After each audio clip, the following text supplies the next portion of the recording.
Hello guys, good evening. कैसे हो आप सब? आपका एक बार फिर से स्वागत है आपके अपने चैनल आई विल पर, जिसमें कि हम करने जा रहे हैं मींस आंसर राइटिंग की सीरीज़। और आज हम आ जाते हैं अपने लेक्चर नंबर 3 पर।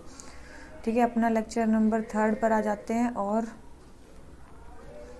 आज भी हम टोटल जो है 20 क्वेश्चंस करने वाले हैं, वो भी पॉलिटी एंड गवर्नेंस से ही।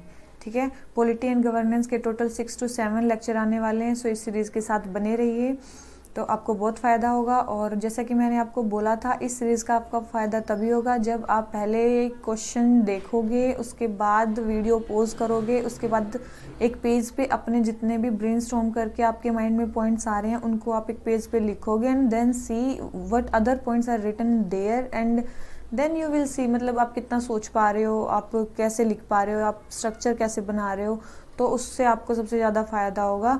सो चलिए इस सीरीज़ के साथ बने रहिए। और अगर आपको वीडियो अच्छी लगे तो लाइक कर देना और चैनल को सब्सक्राइब करना मत भूलना। ठीक है, तो चलिए आज का लेक्चर शुरू करते हैं देरी ना करते हुए। तो हमारा फर्स्ट क्वेश्चन है, the right institutional design ensures that post retirement appointments do not create perverse incentive in judicial decision making comment. इसमें बताना है कि जो राइट इंस्टीट्यूशनल डिज़ाइन है वो इंश्योर करता है कि जो पोस्ट रिटायरमेंट अपॉइंटमेंट्स हैं वो क्या ना क्रिएट करें, परवर्स इंसेंटिव ना क्रिएट करें जुडिशियल डिसीजन मेकिंग में। उसके ऊपर हमें कमेंट करना है। आजकल मतलब क्या है, जो हमारे रंजन गोगोई जो हमारे चीफ जस्टिस थे, उन्होंने एमपी की सीट ले ली राज्यसभा में, तो उसके ऊपर बहुत ज़्यादा डिबेट हुई। उसके कारण ये क्वेश्चन आया हुआ है कि मतलब उनको पोस्ट रिटायरमेंट अपॉइंटमेंट जजेस को लेनी चाहिए, नहीं लेनी चाहिए, तो उसके बारे में ही हमें बताना है। ठीक है, तो इसमें क्या हो सकती है बॉडी। सबसे पहले तो आप पोस्ट रिटायरमेंट अपॉइंटमेंट्स के बारे में बता सकते हो कि क्या हैं, और दूसरी चीज़ उसके इम्प्लीकेशंस बता सकते हो, फिर उसको कैसे मतलब आप फिक्स कर सकते हो ये भी बता सकते हो, और फिर आप कंक्लूड कर सकते हो अकॉर्डिंगली। ठीक है, पहले तो जजेस के अपॉइंटमेंट के बारे में भी बता सकते हो, जैसे कि इसमें इंट्रोडक्शन में ही दिया गया है। सबसे पहले क्या बताया कि जजेस are appointed to various quasi judicial bodies and government positions post retirement such as NHRC, NGT, Rajya Sabha, MP and governor. इन पोस्ट पे लगभग पोस्ट रिटायरमेंट अपॉइंटमेंट्स होती हैं। ठीक है, these are not barred in constitution, और कॉन्स्टिट्यूशन में भी ये बार्ड नहीं है, मतलब कॉन्स्टिट्यूशन के हिसाब से हैं, ये कर सकते हैं वो। ठीक है, और जबकि एक रिपोर्ट आई थी Vidhi center of legal policy pointed out that many as many as 70 out of 100 judges retired from Supreme Court have taken up assignments in many tribunals and commissions।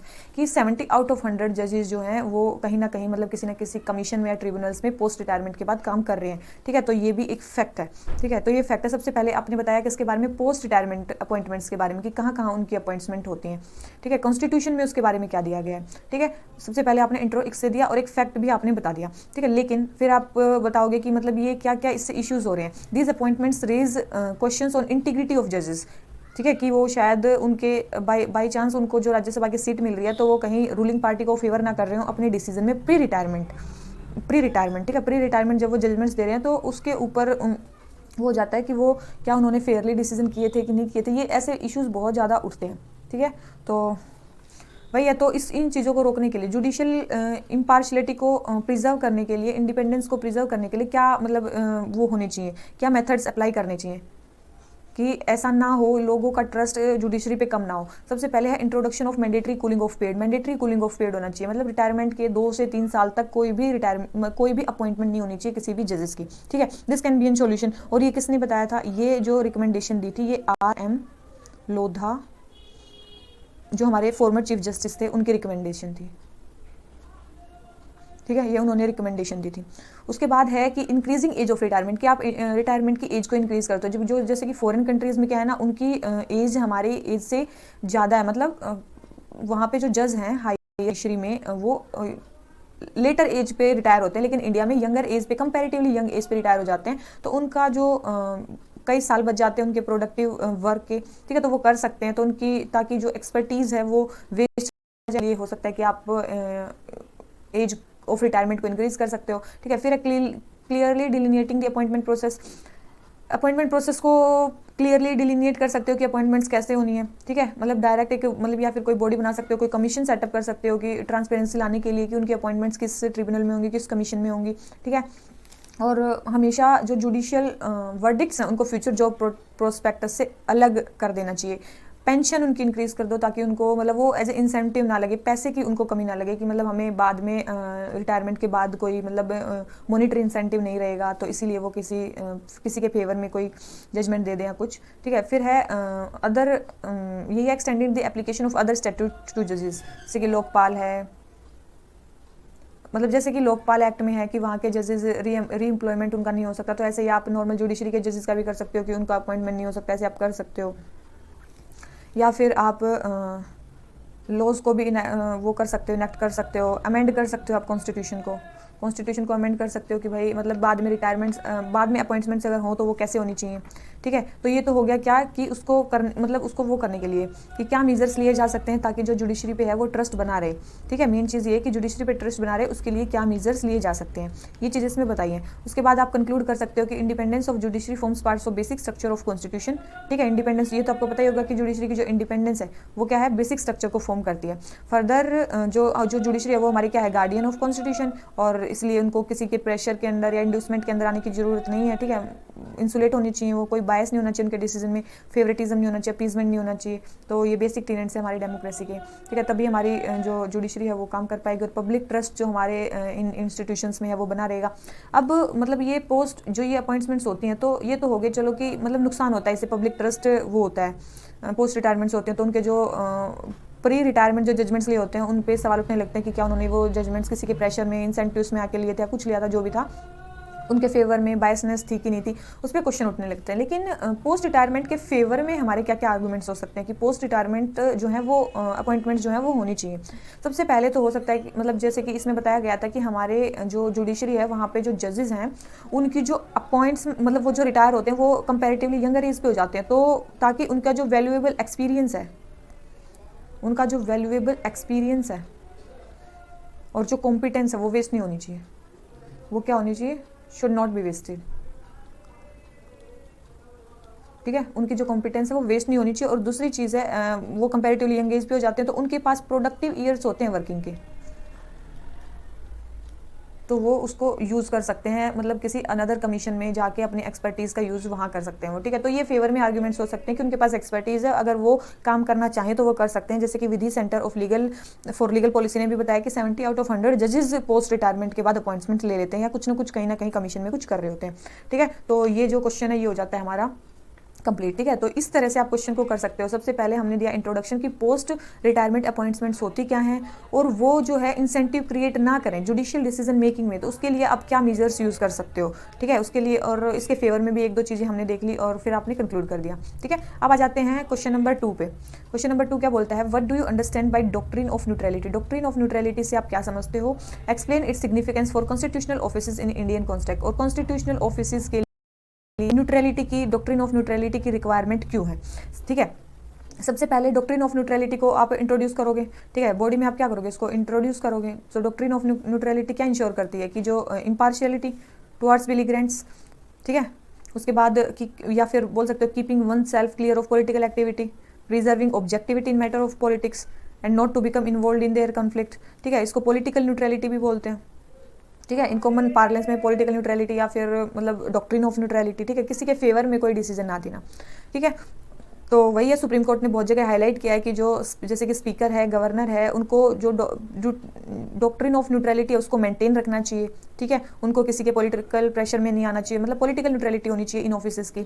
अब पॉलिटिकल न्यूट्रलिटी की सिग्निफिकेंस क्या है, क्यों इतनी important है neutrality, ठीक है। सबसे पहले तो कॉन्स्टिट्यूशनल ट्रस्ट बना रहता है ऑफिसेज में, जैसे कि स्पीकर का ऑफिस है, इज ए न्यूट्रल ऑफिस, ठीक है। गवर्नर सबका गवर्नर है, इलेक्शन कमीशन सबके हैं, तो इनसे जो है इनमें पब्लिक का ट्रस्ट बना रहेगा, ठीक है। इनमें फेयरनेस बहुत जरूरी है। फिर हमारा फेडरलिज्म अपहोल्ड करना बहुत जरूरी है, पावर सेपरेट रहनी चाहिए, ठीक है। कंटिन्यूटी इन गवर्नेंस रहनी चाहिए, ठीक है। और keeping a check on executive पे भी चेक रहना चाहिए, तभी न्यूट्रल हो पाओगे आप। अगर बायस डिसीजन लोगे तो अगर कोई गलत कर रहा है तब भी आप नहीं बोल पाओगे, ठीक है। तो वही है गवर्नर का रोल जो है, गवर्नर, स्पीकर, इन सब जो कॉन्स्टिट्यूशनल ऑफिसेज हैं इनका जो वो है किसी टाइप का फेवर नहीं होना चाहिए इनको, ठीक है। उसके बाद यही जो न्यूट्रलिटी है वो क्या करेगी, डेमोक्रेसी को स्ट्रेंथन करेगी बाय इंश्योरिंग फेयर इलेक्शंस। अगर इलेक्शन कमीशन बायस होगा तो फेयर इलेक्शन होंगे ही नहीं, फेयर इलेक्शन नहीं होंगे तो सबको प्रॉपर चांस नहीं मिलेगा, तो हमारी जो पार्टिसिपेटरी डेमोक्रेसी है उसको भी वो होगा।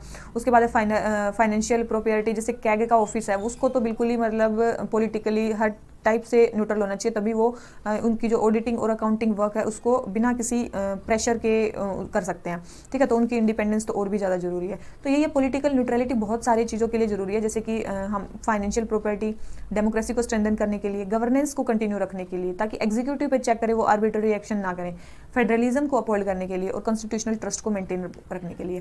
तो यही आप फिर कंक्लूजन में लिख सकते हो कि the principle of political neutrality extension है किसका, ट्रेडिशनल लिबरल प्रिंसिपल्स का, ठीक है, इंडिपेंडेंस ऑफ ओपिनियन, टॉलरेशन, ठीक है, ठीक है। ये केवल और मतलब देखो ये चीज़ बोली गई है कि पॉलिटिकल जो न्यूट्रलिटी है केवल कॉन्स्टिट्यूशनल ऑफिस के लिए नहीं, लेकिन गवर्नमेंट ऑफ द डे जो भी काम कर रहा है उन सबके लिए न्यूट्रलिटी होनी चाहिए, ठीक है। पॉलिटिकल लीडर्स को इंडिपेंडेंट जो कॉन्स्टिट्यूशनल ऑफिस है उसमें इन्वॉल्व नहीं होना चाहिए, पॉलिटिकल इंटरफेरेंस वहाँ पे नहीं करना चाहिए, बस यही है। और उनको उस डिबेट्स में नहीं घुसना चाहिए, ताकि जो इन कॉन्स्टिट्यूशनल ऑफिस पे जो पब्लिक ट्रस्ट है वो बना रहे, ठीक है। That is very important in participatory democracy.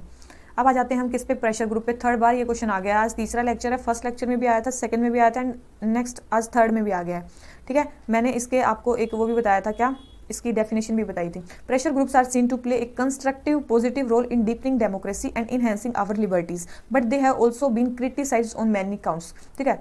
मतलब ये स्ट्रेंथन भी करते हैं और दूसरी चीज़ इनको क्रिटिसाइज भी किया जाता है, ठीक है। तो हमें वो दोनों ही चीज़ें डिस्कस करनी है।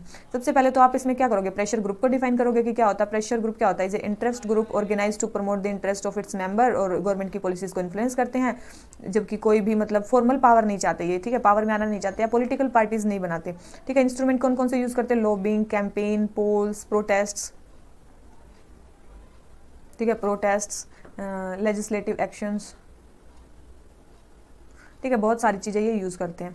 उसके बाद आप प्रेशर ग्रुप की डेफिनेशन मैंने उस दिन बताई थी कि group of people with common occupation, common interest, common opinion, या फिर कॉमन ऑक्यूपेशन, ठीक है, common aspirations, come together to meet common objective, उसको बोलते हैं प्रेशर ग्रुप, ठीक है। तो ये अपने मेंबर्स का इंटरेस्ट को वो प्रमोट करते हैं और क्या करते हैं, गवर्नमेंट पॉलिसीज को इन्फ्लुएंस करने की कोशिश करते हैं। ये डेमोक्रेसी को डीपन कैसे करते हैं, जैसे कि लोग इसमें पार्टिसिपेट करते हैं और डिफरेंट टाइप के प्रेशर ग्रुप होते हैं, जैसे कि स्टूडेंट हो गए, कास्ट के बेसिस पे हो गए, ट्राइबल्स के बेसिस पे हो गए, बहुत सारे बिजनेसेस के उसके ऊपर, तो ऐसे बहुत सारे प्रेशर ग्रुप होते हैं। तो इससे क्या होते हैं, पार्टिसिपेटिव, मतलब अलग अलग लोग, अलग अलग टाइप के लोग पार्टिसिपेट कर रहे हैं डेमोक्रेसी में, ठीक है। तो ये मेनली क्या करते हैं, पब्लिक ओपिनियन को मोबिलाइज करते हैं, ठीक है, मोबिलाइज पब्लिक ओपिनियन, और वाइडर रिप्रेजेंटेशन देते हैं लोगों को, ठीक है। ये इसका मीन है। जैसे कि इंडिया अगेंस्ट करप्शन, बहुत डिफरेंट साइड से लोग आए थे। फिर है बहुत सारी जो माइनॉरिटीज हैं जिनकी कोई नहीं सुनता, उनके इंटरेस्ट को अपहोल्ड करते हैं, ग्रीवियंस रिड्रेसल मैकेनिज्म प्रोवाइड करते हैं, अल्टरनेट मैकेनिज्म, जैसे कि मजदूर किसान शक्ति संगठन ने आरटीआई जो एक्ट पास हुआ वो इसी के कारण हुआ, तो अल्टरनेट ग्रीवियंस रिड्रेसल मैकेनिज्म इन्हीं के थ्रू पास हो सकता है। उसके बाद ये गवर्नमेंट डिसीजंस को इन्फ्लुएंस कर सकते हैं, जैसे कि इंडिया अगेंस्ट करप्शन के उससे क्या बना हमारा, वो बना क्या, लोकपाल एंड लोकायुक्त एक्ट, ठीक है। और ये जो था मजदूर किसान शक्ति संगठन, इनकी वजह से क्या बना, आरटीआई एक्ट पास हो गया।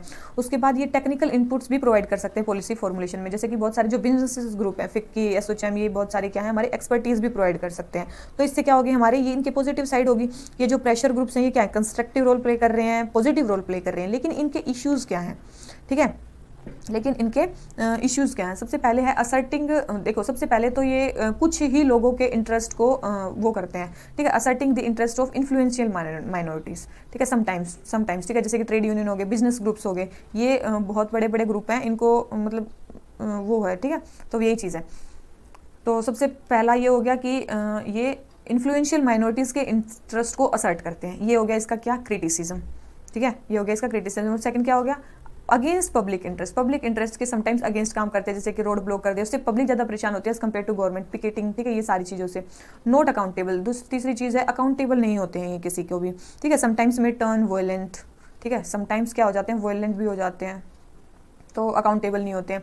फिर है अनडेमोक्रेटिक इंटरनल फंक्शनिंग, उनमें भी क्या होता है, मेनली इंटरनल डेमोक्रेसी नहीं होती है, ठीक है, इंटरनल डेमोक्रेसी नहीं होती, वो भी अनडेमोक्रेटिक फंक्शन करते हैं। कुछ मतलब जो प्रेशर ग्रुप होते हैं उनमें भी कुछ, उनके भी कुछ लीडर्स होते हैं, केवल वही उन्हीं की चलती है, ठीक है। तो यही है। और क्या बोल सकते हैं, और बोल सकते हैं कि नैरो सेल्फिश इंटरेस्ट होते हैं, नैरो सेल्फिश इंटरेस्ट होते हैं इनके, अनस्टेबल होते हैं, और ये इसलिए क्रिटिसाइज किए जाते हैं कि अनस्टेबल होते हैं, लैक ऑफ रिसोर्सेज, और समटाइम्स ये पॉलिटिकल गेन्स के लिए भी काम करते हैं, समटाइम्स, ठीक है। समटाइम्स ऐसा देखा गया है कि बहुत सारे पॉलिटिकल आउटफिट्स जो हैं वो प्रेशर ग्रुप जो हैं वो पॉलिटिकल आउटफिट्स में भी कन्वर्ट हुए हैं। जैसे कि अकाली दल देख लो, वो स्टार्टिंग में एक रिलीजियस प्रेशर ग्रुप था और बाद में किस में कन्वर्ट हो गया, वो पॉलिटिकल पार्टीज में कन्वर्ट हो गया। तो यही आप बोल सकते हो कि इसकी बेशक से प्रेशर ग्रुप्स की शॉर्टकमिंग्स हैं, लेकिन जो प्रेशर ग्रुप है वो इंडिस्पेंसिबल कंपोनेंट है हमारी डेमोक्रेसी का, ठीक है।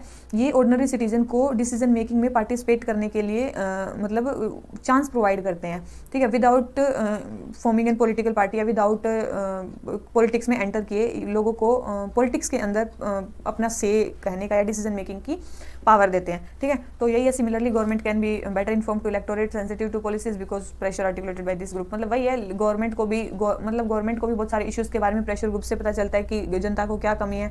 इससे जो गवर्नमेंट है वो क्या कर पाती है, गवर्नमेंट पे चेक रखते हैं, ये गवर्नमेंट पे चेक रखती है, ठीक है। करप्ट प्रैक्टिसेस को ये बता सकते हैं गवर्नमेंट क्या कर रही है, ठीक है। प्रो पीपल पॉलिसीज लेके आते हैं, ठीक है। आर्बिट्रेरी रूल ऑफ गवर्नमेंट को चेक रखते हैं, ठीक है। तो ये चीज़ करते हैं, तो इसके थ्रू पार्टिसिपेटेड डेमोक्रेसी हमारी जो है वो, या फिर जो rule of for the people by the people, ये मेंटेन रहता है, ठीक है। ये आप लिख सकते हो। अब आ जाते हैं क्वेश्चन नंबर 4 में। क्वेश्चन नंबर 4 क्या बोलता है, while powers and privileges are indispensable for the due discharge of duties of legislature, it is necessary to maintain a balance between legislative privileges and fundamental rights. legislative privileges का question भी एक बार हो चुका है, अगर आपने पहले देखा होगा तो आपको पॉइंट्स याद होंगे। प्लीज़ क्या करो, वीडियो स्टॉप करो और आपको जितने पॉइंट्स याद आ रहे हैं तब देखना इसको, ठीक है। सबसे पहले क्या होते हैं, आप इंट्रोडक्शन दोगे पार्लियामेंट्री प्रिविलेजेस का। पार्लियामेंट्री प्रिविलेजेस क्या होते हैं, power, privileges and immunities enjoyed by the house collectively and sometimes individually, ठीक है। कुछ होते हैं जो इंडिविजुअल वो होते हैं, प्रिविलेजेस होते हैं, और कुछ होते हैं कलेक्टिव, ठीक है, जिसके बिना वो अपने फंक्शंस को डिस्चार्ज नहीं कर सकते इंडिपेंडेंटली, ठीक है। कुछ प्रिविलेजेस जो है हमारे आर्टिकल 105 में मेंशन है, कुछ 194 में, और कुछ और भी बहुत सारे जगह है जहाँ पे ये सारी चीज़ें मेंशन है। 5 सोर्सेज हैं, जैसे कि रूल्स ऑफ लोकसभा, राज्यसभा, या बहुत सारे और भी चीज़ें, ठीक है। तो इनमें क्या क्या आता है, मतलब पार्लियामेंट्री प्रिविलेजेस में क्या आता है, freedom of speech, immunity from court proceeding, immunity from arrest. तो ये सारी चीज़ें किस में आती है, हमारी पार्लियामेंट्री प्रिविलेजेस में, ठीक है। और मेन ऑब्जेक्टिव क्या था इनका, कि ये फ्रीडम, ऑथोरिटी जो है, डिग्निटी, इन चीज़ों को पार्लियामेंट की वो मेंटेन करती हैं, ठीक है। फ्री स्पीच फंडामेंटल पिलर हमारी डेमोक्रेटिक गवर्नेंस का, तो उसको बचाए रखते हैं, ठीक है। फियरलेस एक्सप्रेशन होना चाहिए अपने व्यूज़ का, जो पीपल को रिप्रेजेंट कर रहे हैं, तो तभी वो लोगों की आवाज़ को वहाँ रिप्रेजेंट कर पाएंगे, ठीक है। तो अब उन्होंने बोला कि पार्लियामेंट्री जो प्रिविलेजेस हैं और जो फंडामेंटल राइट्स दिए गए हैं कॉन्स्टिट्यूशन में, उसमें एक कॉन्फ्लिक्ट मतलब कैसे हो सकता है, कैसे है कॉन्फ्लिक्ट। जैसे कि उन्होंने बोला कि आर्टिकल 105 में क्या है, हमारी पार्लियामेंट्री प्रिविलेजेस हैं। आर्टिकल 19 में हमारा क्या दिया गया है, हमारे फ्रीडम ऑफ स्पीच दिया गया है। लेकिन जो हाउस है, पार्लियामेंट्री प्रिविलेजेस में जो हाउस है, मतलब जो पार्लियामेंट है, can prohibit publication of reports of its debate और proceedings even if prohibition contravenes the freedom of speech and expression of publishers. ऐसा होता है, ये कॉन्फ्लिक्ट है कि मतलब जो हाउस है वो किसी भी स्पीच को या फिर किसी भी स्पीच को पब्लिकेशन से रोक सकता है। दूसरी चीज़, जो लेजिस्लेचर है वो कॉम्पिटेंट है पनिश करने के लिए कंटेम्प्ट और ब्रीच ऑफ इट्स प्रिविलेज। अगर आप प्रिविलेज को ब्रीच करोगे तो फिर हाउस जो है आपको वो भी करेगा। मतलब आप बिल्कुल ही क्यों ऐसा है, मतलब तो यहाँ बिकॉज यहाँ पे कोई कोडिफिकेशन नहीं है प्रिविलेजेस की, ठीक है। उसमें लास्ट बार जो सेकंड उसमें जो था कि पार्लियामेंट्री प्रिविलेजेस की कोडिफिकेशन क्यों होनी चाहिए, ठीक है। तो वही चीज़ थी, वही क्वेश्चन हमने वहाँ पे डिस्कस किया था फर्स्ट लेक्चर या सेकंड लेक्चर में हमने ये चीज़ डिस्कस कर लिया कि इनकी कोडिफिकेशन क्यों होनी चाहिए। और ये भी नोट करना चाहिए कि इससे हमें पता चलता है कि जो प्रिविलेजेस हैं, जो पावर्स हैं, वो एब्सोल्यूट नहीं है, ठीक है। क्यों, क्योंकि जो हाँ, सबसे पहले क्यों नहीं है, क्योंकि सबसे पहले उनको एक टाइम के लिए ही मेंबर्स को ये पार्लियामेंट्री प्रिविलेजेस मिलती है। मतलब जब तक एमपी हैं तब तक ही उनको प्रिविलेजेस मिलेंगे, उसके बाद नहीं मिलेंगे, ठीक है। उसके बाद मेंबर्स, कई बार मेंबर्स के स्पीच को अभी बताया पब्लिश होने से भी रोका जा सकता है, ठीक है, ब्रीच ऑफ उसमें। आर्टिकल 121 के हिसाब से क्या है, जो जजेस हैं वो मतलब जो पार्लियामेंट है वो जजेस के कंडक्ट को वहाँ पे नहीं वो डिस्कस कर सकते हैं, ठीक है। ये भी उनके उस पर प्रोहिबिशन है, फ्रीडम ऑफ स्पीच पे, कि जजेस के कंडक्ट को वो डिस्कस नहीं कर सकते हैं पार्लियामेंट में। और उसके बाद है सुप्रीम कोर्ट ने भी बताया है कि यूनियन ऑफ इंडिया के बेस पे कि the exercise of privileges by legislature can not be decided against the touchstone of fundamental rights और constitutional provisions is not correct, ठीक है। ये चीज़ें हमारी बोली सुप्रीम कोर्ट में। तो बस यही चीज़ है कि unfettered powers goes contrary to notion of constitutionalism. Constitutionalism का मतलब होता है लिमिटेड गवर्नमेंट। कॉन्स्टिट्यूशनलिज्म का मतलब होता है लिमिटेड गवर्नमेंट। तो जो अगर अनफेटर्ड पावर जो है वो कॉन्स्टिट्यूशनलिज्म के अगेंस्ट जाती हैं। जो ये रिव्यू वर्किंग कमेटी थी, उन्होंने रिकमेंड किया था कि जो प्रिविलेजेस हैं उनको कोडिफाई कर देना चाहिए, ठीक है, ताकि वो इंडिपेंडेंटली मतलब जो मेंबर्स हैं वो अपना फंक्शन कर सकें और उनको पता हो कि वट आवर प्रिविलेजेस और हमारी फंडामेंटल राइट्स क्या हैं। तो उनके बीच में एक प्रॉपर बैलेंस होना चाहिए, और प्रॉपर कोडिफिकेशन जब हम करेंगे प्रिविलेजेस की, तभी ये हो पाएगा कि दोनों के बीच में हमारी कॉन्फ्लिक्ट ना हो। तो ठीक है, तो हमारा ये क्वेश्चन भी हो जाता है। आ जाते हैं हम अपने नेक्स्ट क्वेश्चन पे। क्या बोलता है, rather than being a constitutional head of state the governor usually acts more as an agent of centre. Critically analyse करना है। Rather than being a constitutional head of state governor usually act more as an agent of centre.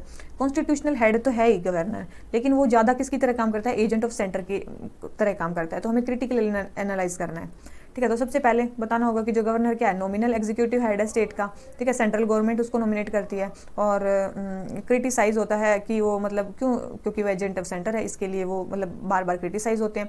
Main इनका head क्या है, मतलब main इनका role क्या है as a constitutional head, क्या क्या करना है इनको। सबसे पहले जो एग्जीक्यूटिव ब्रांच है गवर्नमेंट की, उनकी फंक्शनिंग को देखना, ठीक है। अपॉइंटमेंट्स करना, जैसे कि चीफ मिनिस्टर की, advocate general, chairman of state public service commission, district जजेस, इनकी अपॉइंटमेंट करना इनका कॉन्स्टिट्यूशनल रोल है, ठीक है। ये रिकमेंड कर सकते हैं प्रेसिडेंट रूल को इम्पोज करना, ठीक है। बहुत सारे बिल्स को रिव्यू करते हैं, साइंस भी करते हैं। लास्ट का जो अप्रूवल होता है वो इन्हीं से लिया जाता है। मनी बिल इन्हीं की रिकमेंडेशन पे वो होता है। कई sometimes they can reserve the bill for president consideration. Pardon, remit और कम्यूट कर सकते हैं सेंटेंस को, ठीक है। बट क्या नहीं कर सकते, डेथ सेंटेंस को ये पार्डन नहीं कर सकते हैं, ये इसमें कमी है, ठीक है। तो ये होगी इनकी रोल्स एंड रिस्पॉन्सिबिलिटी जो हमारी कॉन्स्टिट्यूशन में मेंशन की गई है।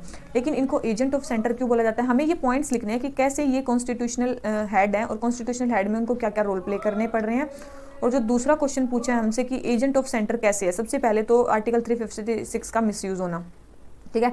आर्टिकल क्योंकि 1950 से लेकर 2016 तक सेंटर ने आर्टिकल 356 को 113 टाइम्स 113 बार मतलब स्टेट गवर्नमेंट्स को रिमूव करने के लिए इसको यूज़ किया। और उसका मेन सोर्स उसको कौन कर सकता है, गवर्नर उसको रिकमेंड करता है, ठीक है।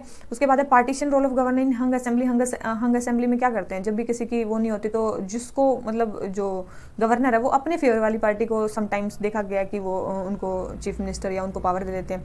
बिल को रिजर्व करना, समटाइम्स वो बिल को रिजर्व कर लें। अगर अपोजिशन सेंटर से अपोजिशन पार्टी की गवर्नमेंट अगर स्टेट में होती है तो उनके बिल को रिजर्व कर लेते हैं। पार्टीशनशिप वही, ठीक है। और आर्बिट्री रिमूवल ऑफ गवर्नर की मतलब दूसरी चीज़ क्या है, आर्बिट्री रिमूवल ऑफ गवर्नर कि गवर्नर को सेंटर कभी भी हटा सकता है। तो इसके लिए क्या उनकी पार्टीशनशिप होती है।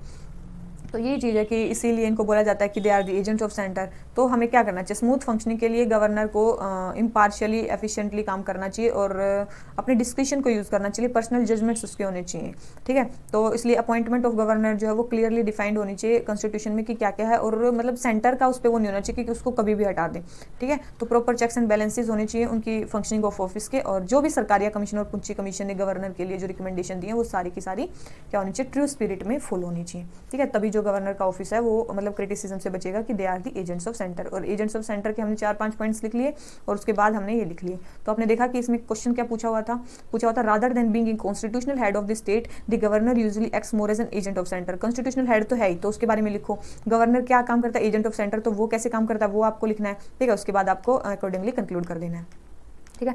अब आ जाते हैं क्वेश्चन नंबर 6 पे। क्या बोलता है, cabinet committee can play a crucial role in accelerating governments decision making and reforms. जो कैबिनेट कमेटी है can play a crucial role in accelerating the government decision. Cabinet committee जो है गवर्नमेंट की decision making में crucial role play करती हैं, ठीक है। तो हमें क्रिटिकली इवेलुएट करना है इन चीज़ों को, ठीक है।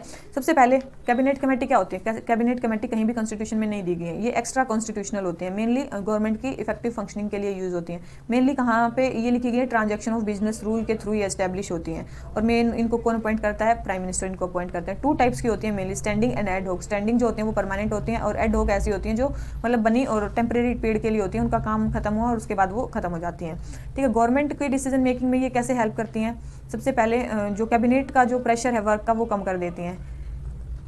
कोऑर्डिनेशन लाती हैं मिनिस्ट्रीज़ के बीच में, ठीक है। स्पेशलाइज्ड अटेंशन किसी भी टॉपिक पे, जैसे कि स्किल डेवलपमेंट, इन्वेस्टमेंट, जैसे कि 2 नई कमेटीज़ बनी है कैबिनेट की और investment and growth and employment and skill. तो इन टॉपिक्स पे क्या हो गया, स्पेसिफिक अटेंशन आया है, ठीक है। तो और पॉलिटिशियंस और पब्लिक सर्वेंट्स, क्योंकि ये कमेटीज़ क्या करती हैं, पब्लिक सर्वेंट्स को एज एक्सपर्टीज़ की तरह बुलाती हैं समटाइम्स, और समटाइम्स उनको मतलब सिखाने के लिए कि हम किस टाइप की पॉलिसी बना रहे हैं, how they can be implemented. तो वो क्लोज इंटरफेस बनाती हैं पॉलिटिशियंस और पब्लिक सर्वेंट्स के बीच में। और इससे क्या होता है, मेन जो कैबिनेट कमेटी बन जाती है तो कैबिनेट का जो लोड है वो कम हो जाता है काम का, तो इससे डिवीजन ऑफ लेबर होता है और मतलब जो फंक्शंस है वो डेलीगेट हो जाते हैं। तो ये हो गया कि गवर्नमेंट की फंक्शनिंग में वो कैसे हेल्प कर रही हैं, ठीक है। उसके बाद आते हैं हम किस पे कि इश्यूज़ नहीं है, इसमें भी इश्यूज़ हैं, इनमें क्या क्या इश्यूज़ हैं कि मतलब कैसे ये वो नहीं करती। सबसे पहले तो प्राइम मिनिस्टर इसमें चेयरमैन होते हैं जितने भी कैबिनेट कमेटी है उनमें, तो मतलब इनका जो रोल है वो इतना ज़्यादा नहीं हो पाता, ये डिसीजन मेकिंग इंडिपेंडेंटली नहीं कर पाती हैं, जो वो बोलेंगे मतलब उनको वही करना होगा। दूसरी चीज़ है, इनमें मेनली मोस्टली कैबिनेट कमेटीज़ में कैबिनेट मिनिस्टर ही होते हैं, ठीक है। और मिनिस्टर ऑफ स्टेट भी इनमें नहीं होते, तो फिर मतलब तो जो कैबिनेट चाहेगी वही होएगा, ठीक है। और मेन ये डिसीजन तभी ले सकते हैं जब इनको बोला जाए, नहीं तो ये डिसीजन मेकिंग पावर इनकी नहीं होती, दे कैन ओनली रिकमेंड, ठीक है। और इसके बाद ये क्या है, इरेगुलरिटी इन मीटिंग्स इनकी बहुत कम होती हैं, ठीक है। इनमें मीटिंग्स बहुत कम होती हैं, इसीलिए ये इतनी ज़्यादा इफेक्टिव नहीं है, ठीक है। और इनमें क्या क्या इश्यूज़ हैं देखो, हाँ एक तो है इसमें जूनियर मिनिस्टर्स को रेयरली अपॉइंट किया जाता है, junior ministers rarely appointed,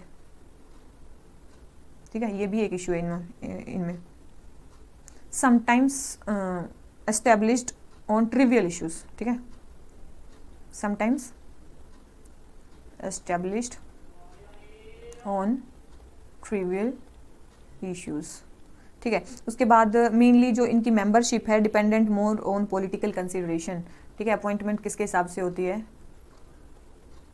political considerations के हिसाब से होती है, ठीक है। तो ये इनकी मेन मतलब प्रॉब्लम्स हैं, इनके इश्यूज़ हैं। अब आप बोलोगे इनका, और देखो ये तो हो गए इश्यूज 4 5 6, ठीक है, जो भी इश्यूज़ हैं। और इनके मतलब आप फंक्शनिंग की बात करो तो इनके कैबिनेट के मतलब और भी फंक्शन है। सबसे पहले समटाइम्स क्या हो जाता है, अब मिनिस्टर्स जो ये कैबिनेट कमेटीज़ बनी है, अगर कोई आर्बिट्री मिनिस्टर काम करेंगे तो उसको भी तो रोक सकती हैं, check arbitrary action of ministers, ठीक है, चेक रखते हैं उनके आर्बिट्री एक्शन पे। दूसरा और क्या सकते हैं, स्मॉलर साइज होता है तो मोर इफेक्टिव डेलिब्रेशन होता है इनमें, more effective deliberation, decision making जल्दी हो जाती है, ठीक है। सेव जो कैबिनेट का वैल्यूएबल टाइम है उसको सेव करती हैं, सेव टाइम ऑफ वैल्यू मतलब save valuable time of cabinet. उसके बाद जो कलेक्टिव रिस्पॉन्सिबिलिटी की जो प्रिंसिपल है उसको सेफगार्ड करती हैं, किसको सेफगार्ड करती हैं, प्रिंसिपल ऑफ कलेक्टिव रिस्पॉन्सिबिलिटी, ठीक है। और एक चीज़ याद रखना कि 1947 में, अभी तो बढ़ भी गई है कैबिनेट कमेटी, 1947 में 2 कैबिनेट कमेटी थी, अब 2019 की अगर बात करें वहाँ पे 8 कैबिनेट कमेटीज़ हैं। तो आप देख सकते हो कि इनका कितना मतलब नंबर भी इंक्रीज़ हो गया है, मतलब इनकी फंक्शनिंग ज़्यादा है, इसीलिए कैबिनेट कमेटीज़ का जो रोल है वो इंक्रीज़ हो गया है। इशूज़ हैं इसके कुछ, ठीक है, लेकिन अगर हम इन इशूज़ को सोल्व कर दे तो हो जाएगा काम, ठीक है। They act as a arm to cabinet, एक कैबिनेट के आर्म की तरह काम करती हैं, कॉन्फ्लिक्ट रिजोल्यूशन में हेल्प करती हैं, इंटर मिनिस्ट्रियल कोऑर्डिनेशन में हेल्प करती हैं, ठीक है। ARC ने क्या डिज़ायर किया था कि each of the cabinet committee should be supported member of committee, मतलब एक सेक्रेटरीज उसमें जरूर होनी चाहिए, कमेटी ऑफ सेक्रेटरीज होनी चाहिए जो उनको हेल्प करें हर एक मैटर में। तो आप कंक्लूजन में आपने ARC की रिपोर्ट भी लिख दी है, ठीक है। तो ये सारी चीजें होंगी, हमने इश्यूज भी लिख लिए, हमने देख लिया वो कैसे हेल्प करती हैं, और फिर बाद में लिख दिया कि ARC ने भी क्या रिकमेंड किया है, ठीक है। तो ये हो गया हमारा किसके बारे में, कैबिनेट कमेटीज के बारे में। आ जाते हैं अपने नेक्स्ट क्वेश्चन पे। Highlight the significance of Gram Nyayalaya in providing in expensive and speedy justice to people in rural areas. Gram Nyayalaya की जो वो है ग्राम या फिर बोल सकते हैं इनको विलेज कोर्ट्स, विलेज कोर्ट्स भी इनको बोल सकते हैं। इनकी सिग्निफिकेंस क्या है, इन providing in expensive and speedy justice, ठीक है। सिग्निफिकेंस बनानी है, सबसे पहले आप बताओगे ग्राम न्यायालय क्या है, उसके बारे में लिखोगे, फिर बॉडी में आप लिखोगे कि जो भी इसमें पूछ रखा है सिग्निफिकेंस लिखोगे, ठीक है। उसके बाद ऑल्सो मेंशन इश्यूज, उनके इश्यूज क्या है, ठीक है। डायरेक्ट क्वेश्चन हमसे पूछा तो सबसे पहले देख लेते हैं ग्राम न्यायालय के बारे में। ग्राम न्यायालय एक्ट सबसे पहले 2008 में पास हुआ, उससे ग्राम न्यायालय एस्टेब्लिश हुए हर पंचायत में, ठीक है, हर इंटरमीडिएट लेवल पर डिस्ट्रिक्ट के। और ये कैसे मतलब हेल्प करते हैं, मतलब कैसे हेल्प करते हैं उसमें सबसे पहले पार्टिसिपेटरी बना देते हैं, जो भी जुडिशियल प्रोसेस है डिसेंट्रलाइज बना देते हैं, मतलब लो लेवल पे ये लोग इसमें पार्टिसिपेट कर सकते हैं और अपने इश्यूज़ को रिजोल्व कर सकते हैं, ठीक है। स्टैट्यूटरी अल्टरनेटिव प्रोवाइड करते हैं क्योंकि इनमें स्टैट्यूट में प्रोवाइड किए गए हैं, ठीक है, तो इनके पास पावर भी है। उसके बाद है हाँ, justice are not denied to any citizen, किसी भी सिटीजन को जस्टिस यहाँ पे डिनाई नहीं किया सकता, वेदर वो सोशल इकोनॉमिक या किसी भी डिसेबिलिटी के हैं, उनकी फुल हेल्प की जाती है, ठीक है। और पीपल कोर्ट्स में आए उनके लिए फिजिकल एक्सेस इसमें प्रोवाइड किया गया, क्योंकि ये मोबाइल कोर्ट्स है, समटाइम्स यहाँ बैठेंगे, मतलब हर एरिया में टाइम टू टाइम इनको वो लगाया जाता है, ठीक है। तो मोबाइल कोर्ट्स हैं। और क्या है ग्राम, हाँ, और एक और चीज़ है कि इनको 6 महीने के अंदर ही केस को वो करना पड़ता है, सोल्व करना पड़ता है, तो इससे बहुत सारी जो पेंडेंसी ऑफ केसेस हैं वो भी कम हो जाते हैं, पेंडेंसी ऑफ केसेस जो है वो कम हो जाती हैं, फिर जो नए केसेस आते हैं वो वहीं पे रिजोल्व हो जाते हैं, नेक्स्ट और ज़्यादा पेंडेंसी ऑफ केसेस नहीं हो पाती है, ठीक है। और मेन चीज़ क्या है, ये ऑफिशियल लैंग्वेज में ही, जो उस स्टेट की ऑफिशियल लैंग्वेज होगी उसमें काम करते हैं, तो लोकल्स के लिए समझने में बहुत फ़ायदा रहता है, ठीक है। और क्या है, और इसमें क्या क्या किया गया है, एक ग्राम न्यायालय पोर्टल भी खोला गया है, ग्राम न्यायालय पोर्टल भी एक ओपन किया गया है, ताकि इनकी ऑनलाइन मॉनिटरिंग हो सके कि ग्राम न्यायालय कैसे वर्क कर रहे हैं। उसके बाद इनके पास सिविल और क्रिमिनल दोनों ही वो होते हैं, क्रिमिनल दोनों ही ज्यूरिडिक्शंस है, ठीक है, ज्यूरिसडिक्शंस है, तो और भी जितने भी सिविल तो हैं ही केसेस, लेकिन क्रिमिनल केसेस भी ये सॉल्व कर सकते हैं, वही मोबाइल कोर्ट की तरह काम करते हैं, तो इनकी जो एक्सेसिबिलिटी है वो पब्लिक के पास ज़्यादा है, ठीक है, एक्सेसिबल है, तो जैसे कि और इनएक्सपेंसिव भी हैं, तो जो लोग हैं उनके लिए सोशल जस्टिस इससे इम्प्रूव होता है। इसके बाद मेन इनकी इश्यूज़ क्या है, इनमें ये हैं, तो इनके फ़ायदे तो हैं, लेकिन मैक्सिमम स्टेट्स ने इनको नोटिफाई ही नहीं किया है, ओनली 11 स्टेट्स ने इनको नोटिफाई किया है, और अभी तक कंट्री में ओनली 208 ही ग्राम न्यायालय है, और नॉर्थ ईस्ट में तो कोई एक भी ग्राम न्यायालय नहीं है, ठीक है। ये क्या होगी, सारी फैक्चुअल नॉलेज होगी, ठीक है, ग्राम न्यायालय के बारे में ही हो गया फैक्चुअल की, नॉर्थ ईस्ट में तो कोई है ही नहीं, और 208 न्यायालय आज तक पूरी कंट्री में, और 11 स्टेट्स ने अभी तक जो है नोटिफाई किया है। तो इनमें इश्यूज़ क्या फेस किए जाते हैं, तो वही है इश्यूज़, ओवरलैपिंग ज्यूरिडिक्शन, नहीं पता कि भाई मतलब डिस्ट्रिक्ट कोर्ट ग्राम न्यायालय कौन कौन से केसेस अलग अलग सॉल्व करेंगे। उसके बाद शॉर्टेज ऑफ ह्यूमन रिसोर्स की कमी है, फंड्स की यहाँ पे कमी है, फंक्शनिंग की कमी है, मतलब बहुत कम टाइम ये बैठते हैं, मतलब 1 और 2 ए मंथ ये बैठते हैं, लोगों को अवेयरनेस नहीं है कि मतलब ये कोर्ट बैठ रहे हैं कि नहीं बैठ रहे हैं। और इनकी क्या क्या प्रॉब्लम्स हो सकते हैं, ये टेक्नोलॉजी का यूज़ कम करते हैं, लो यूज़ ऑफ टेक्नोलॉजी, ठीक है, ये इशू हो सकता है। और हो सकता है कि frequent adjournments by courts, frequent adjournment by courts, ठीक है। उसके बाद होता है delay in recruitment, delay in recruitment. अगर आपको बाहर की आवाज़ आ रही है तो सॉरी फॉर दैट, आपको ये थोड़ी देर आती ही रहेगी, ठीक है। तो चलिए माइंड मत करना इस चीज़ को। तो ये होते हैं इश्यूज़, ठीक है, ये हैं इश्यूज़ की भाई, मतलब ग्राम न्यायालय में हमारे इश्यूज़ क्या हैं। उसके बाद आप बोल सकते हो कि मतलब ग्राम न्यायालय मतलब का एस्टेब्लिशमेंट बहुत ज़्यादा जरूरी है, तो आप कैपेसिटी बिल्डिंग कर सकते हो ग्राम न्यायाधिकारी की, अदर स्टाफ की, इंफ्रास्ट्रक्चर प्रोवाइड कर सकते हो, अवेयरनेस लोगों में फैला सकते हो, ताकि मतलब इनकी जो यूज़फुलनेस है वो ज़्यादा हो, ठीक है। और हाँ, एक और चीज़ आप लिख सकते हो कि जजेस की जो नंबर है वो इंडिया में काफ़ी कम है, जैसे कि अदर कंट्रीज़ की बात करें तो वह 50 to 70 पर मिलियन जजेस हैं, लेकिन इंडिया में ओनली 20 पर मिलियन जजेस हैं, ठीक है। तो ये भी है कि वहाँ पे मतलब जजेस की कमी है, ठीक है, मतलब स्टाफ की कमी है, फंक्शन और फंक्शनरीज़ की कमी है, ये भी आप चीज़ बोल सकते हो। तो ये क्वेश्चन भी हो जाता है हमारा। आ जाते हैं क्वेश्चन नंबर 8 पे, क्या बोलता है, analyse the merits and demerits of presidential system of for a country like India. India में क्या प्रेसिडेंशियल सिस्टम अगर लगाएं तो उसके क्या फ़ायदे होंगे और उसके क्या नुकसान होंगे, हमें ये चीज़ बतानी है, ठीक है। सबसे पहले तो हमें बताना होगा कि इंडिया में कौन सा मॉडल है। सबसे पहले इंडिया में प्रेसिडेंशियल नहीं, पार्लियामेंट्री फॉर्म ऑफ गवर्नमेंट है, ठीक है। कॉन्स्टिट्यूशनल असेंबली ने यही किया, क्योंकि जब मतलब ब्रिटिश हमें छोड़ के गए तो मेनली हमारी फैमिलियरिटी इसी मॉडल के साथ थी, ठीक है। और अभी तो क्या हो गया, रिसेंट बहुत सारा मतलब बहुत ज़्यादा राइज हो गया कि इसमें पॉलिटिकल पार्टीज़ में या पॉलिटिक्स में बहुत ज़्यादा ही डाइवर्जेंस आ रहा है, तो इससे आ रही है कि प्रेसिडेंशियल सिस्टम होना चाहिए इंडिया में। तो उसके क्या मेरिट होंगे, क्या डिमेरिट होंगे, वो हम देख लेते हैं, ठीक है। सबसे पहले मेरिट्स क्या होंगे उसके, सबसे पहले होगी लेजिटिमेसी, जो प्रेसिडेंट है वो डायरेक्टली अपॉइंटमेंट होगा पीपल से, जैसे यूएसए में होता है डायरेक्टली पीपल ही प्रेसिडेंट को अपॉइंट करते हैं, वो इनडायरेक्टली इलेक्टेड नहीं होता, ठीक है। तो उसकी सबसे पहले लेजिटिमेसी बढ़ जाती है। फिर आती है हमारी स्टेबिलिटी मतलब स्टेबल, जो प्रेसिडेंट्स होते हैं वो स्टेबल टर्म के लिए इलेक्ट होते हैं। दूसरी चीज़ है सेपरेशन ऑफ पावर रहेगी, मतलब legislature complete different, presidential system में क्या होता है, legislature is totally different from executives, ठीक है। यहाँ पे क्या है, वही लेजिस्लेटिव भी वही है और एग्जीक्यूटिव भी वही है, लेकिन वहाँ पे क्या होता है, सेपरेशन ऑफ पावर होता है, दोनों अलग अलग होते हैं, ठीक है। स्पीड एंड डिसीजननेस पे भी फर्क पड़ेगा, ठीक है, मतलब वो जो प्रेसिडेंट है वो काफ़ी जल्दी अपने डिसीजन ले सकते हैं, ठीक है। इंडिया में हमें लॉ पास करवाने पड़ते हैं, लेकिन वहाँ ऐसा नहीं है, वहाँ जो प्रेसिडेंट चाहें वो जल्दी से कर सकते हैं। और एक्सपर्टीज़ इन एडमिनिस्ट्रेशन, उनकी एडमिनिस्ट्रेशन में एक्सपर्टीज़ भी होती है, उन्हीं लोगों को वो एडमिनिस्ट्रेशन में आते हैं, ठीक है। तो ये क्या हो गया, उसके मेरिट्स हो गए, ठीक है। अगर इंडिया में अप्लाई करते हैं तो एक्सपर्टीज़ आ जाएगी एडमिनिस्ट्रेशन में, हमारे स्पीडी डिसीजंस होंगे, सेपरेशन ऑफ पावर हो जाएगी, मतलब बिल्कुल सेपरेशन होएगी, चेक्स एंड बैलेंसेस नहीं, स्टेबिलिटी ज़्यादा रहेगी और लेजिटिमेसी रहेगी। उसके बाद आते हैं कि इसके डीमेरिट्स क्या होंगे। एक तो सबसे ज़्यादा सारी पावर्स किसके पास आ जाएंगी, प्रेसिडेंट के पास, तो सेंट्रलाइजेशन ऑफ पावर हो जाएगा, ठीक है। Leak of representative nature, representative nature का जो हमारा है कि मतलब जो MPs MLA रिप्रेजेंट करते हैं पॉपुलेशन को, वो चीज़ें नहीं रहेंगी, ठीक है। तो मतलब अगर बाई चांस प्रेसिडेंट जीत गया तो मतलब बस उसी के हाथ में सारी पावर होगी। फिर है अंडरमाइन लेजिस्लेटिव ब्रांच, लेजिस्लेटिव को तो वो कुछ सुनेंगी नहीं क्योंकि सेपरेशन ऑफ पावर है। उसके बाद gridlock due to separation of power हो जाएगा, ये तो बता ही दिया। उसके बाद impediments to leadership change, leadership change होगी तो मतलब उसमें भी रोड अटकेगा कि मतलब एकदम से ही प्रेसिडेंट, कुछ उसके रूल्स थे अब कुछ हो गए हैं, ठीक है। तो वही है दो, मतलब हम प्रेसिडेंशियल सिस्टम इंडिया के लिए प्रैक्टिकली फिजिबल नहीं है, हम पार्लियामेंट्री सिस्टम ही हमारे लिए अच्छा है और हम इसी की जो कमियां हैं उसी को वो कर सकते हैं, मतलब दूर कर सकते हैं, ठीक है। जैसे कि हम एक्सपेंडिचर पे पॉलिटिकल पार्टीज के वो होल्ड मतलब सीलिंग लगा सकते हैं, साइमल्टेनियस इलेक्शन करवा सकते हैं, बूथ्स पे मतलब रिजल्ट डिक्लेयर कर सकते हैं, या फिर रिस्पॉन्सिबल पॉलिटिकल कल्चर आ सकता है। तो मतलब हम पार्लियामेंट्री सिस्टम में ही रिफॉर्म्स करके उसी को अच्छा बना सकते हैं एज कम्पेयर टू रादर। ये नहीं अच्छा होगा कि हम प्रेसिडेंशियल सिस्टम को अपॉइंट करें जो कि टोटली अनअवेयर होंगे इंडियन सिटीजन्स, और इंडिया में तो इतनी लिटरेसी भी नहीं है कि एकदम से टोटल सिस्टम को वो समझ पाएँ, ठीक है। तो इसके लिए काफ़ी ज़रूरी है कि क्या हो, यही हो, ठीक है। तो यही है, चलो चलते हैं क्वेश्चन नंबर 9 पे। क्वेश्चन नंबर 9 क्या बोलता है, highlight the issues of political defections in India. Political defections मतलब जो एक पार्टी से दूसरी आयाराम गैराम वाला जो कंसेप्ट है, और कि तो जजमेंट में क्या बोला गया था, ठीक है। डायरेक्ट क्वेश्चन पूछे गए हैं इसमें। अब देख लेते हैं, सबसे पहले आप क्या बोलोगे, पॉलिटिकल डिफेक्शंस क्या होते हैं, ठीक है। मतलब कैसे पॉलिटिकल डिफेक्शन शुरू कैसे हुए, उनकी इम्प्लीकेशंस क्या है, ठीक है। फिर कोई तो केस को बताओगे और फिर कंक्लूड कर दोगे, ठीक है। सबसे पहले देखो, डिफेक्शंस हर पार्टी में होते हैं, ठीक है। मतलब कहीं भी हो, तो इंडिया में तो पार्लियामेंट्री डेमोक्रेसी बहुत सारी पार्टीज है, तो यहाँ पे डिफेक्शंस और भी ज़्यादा हैं।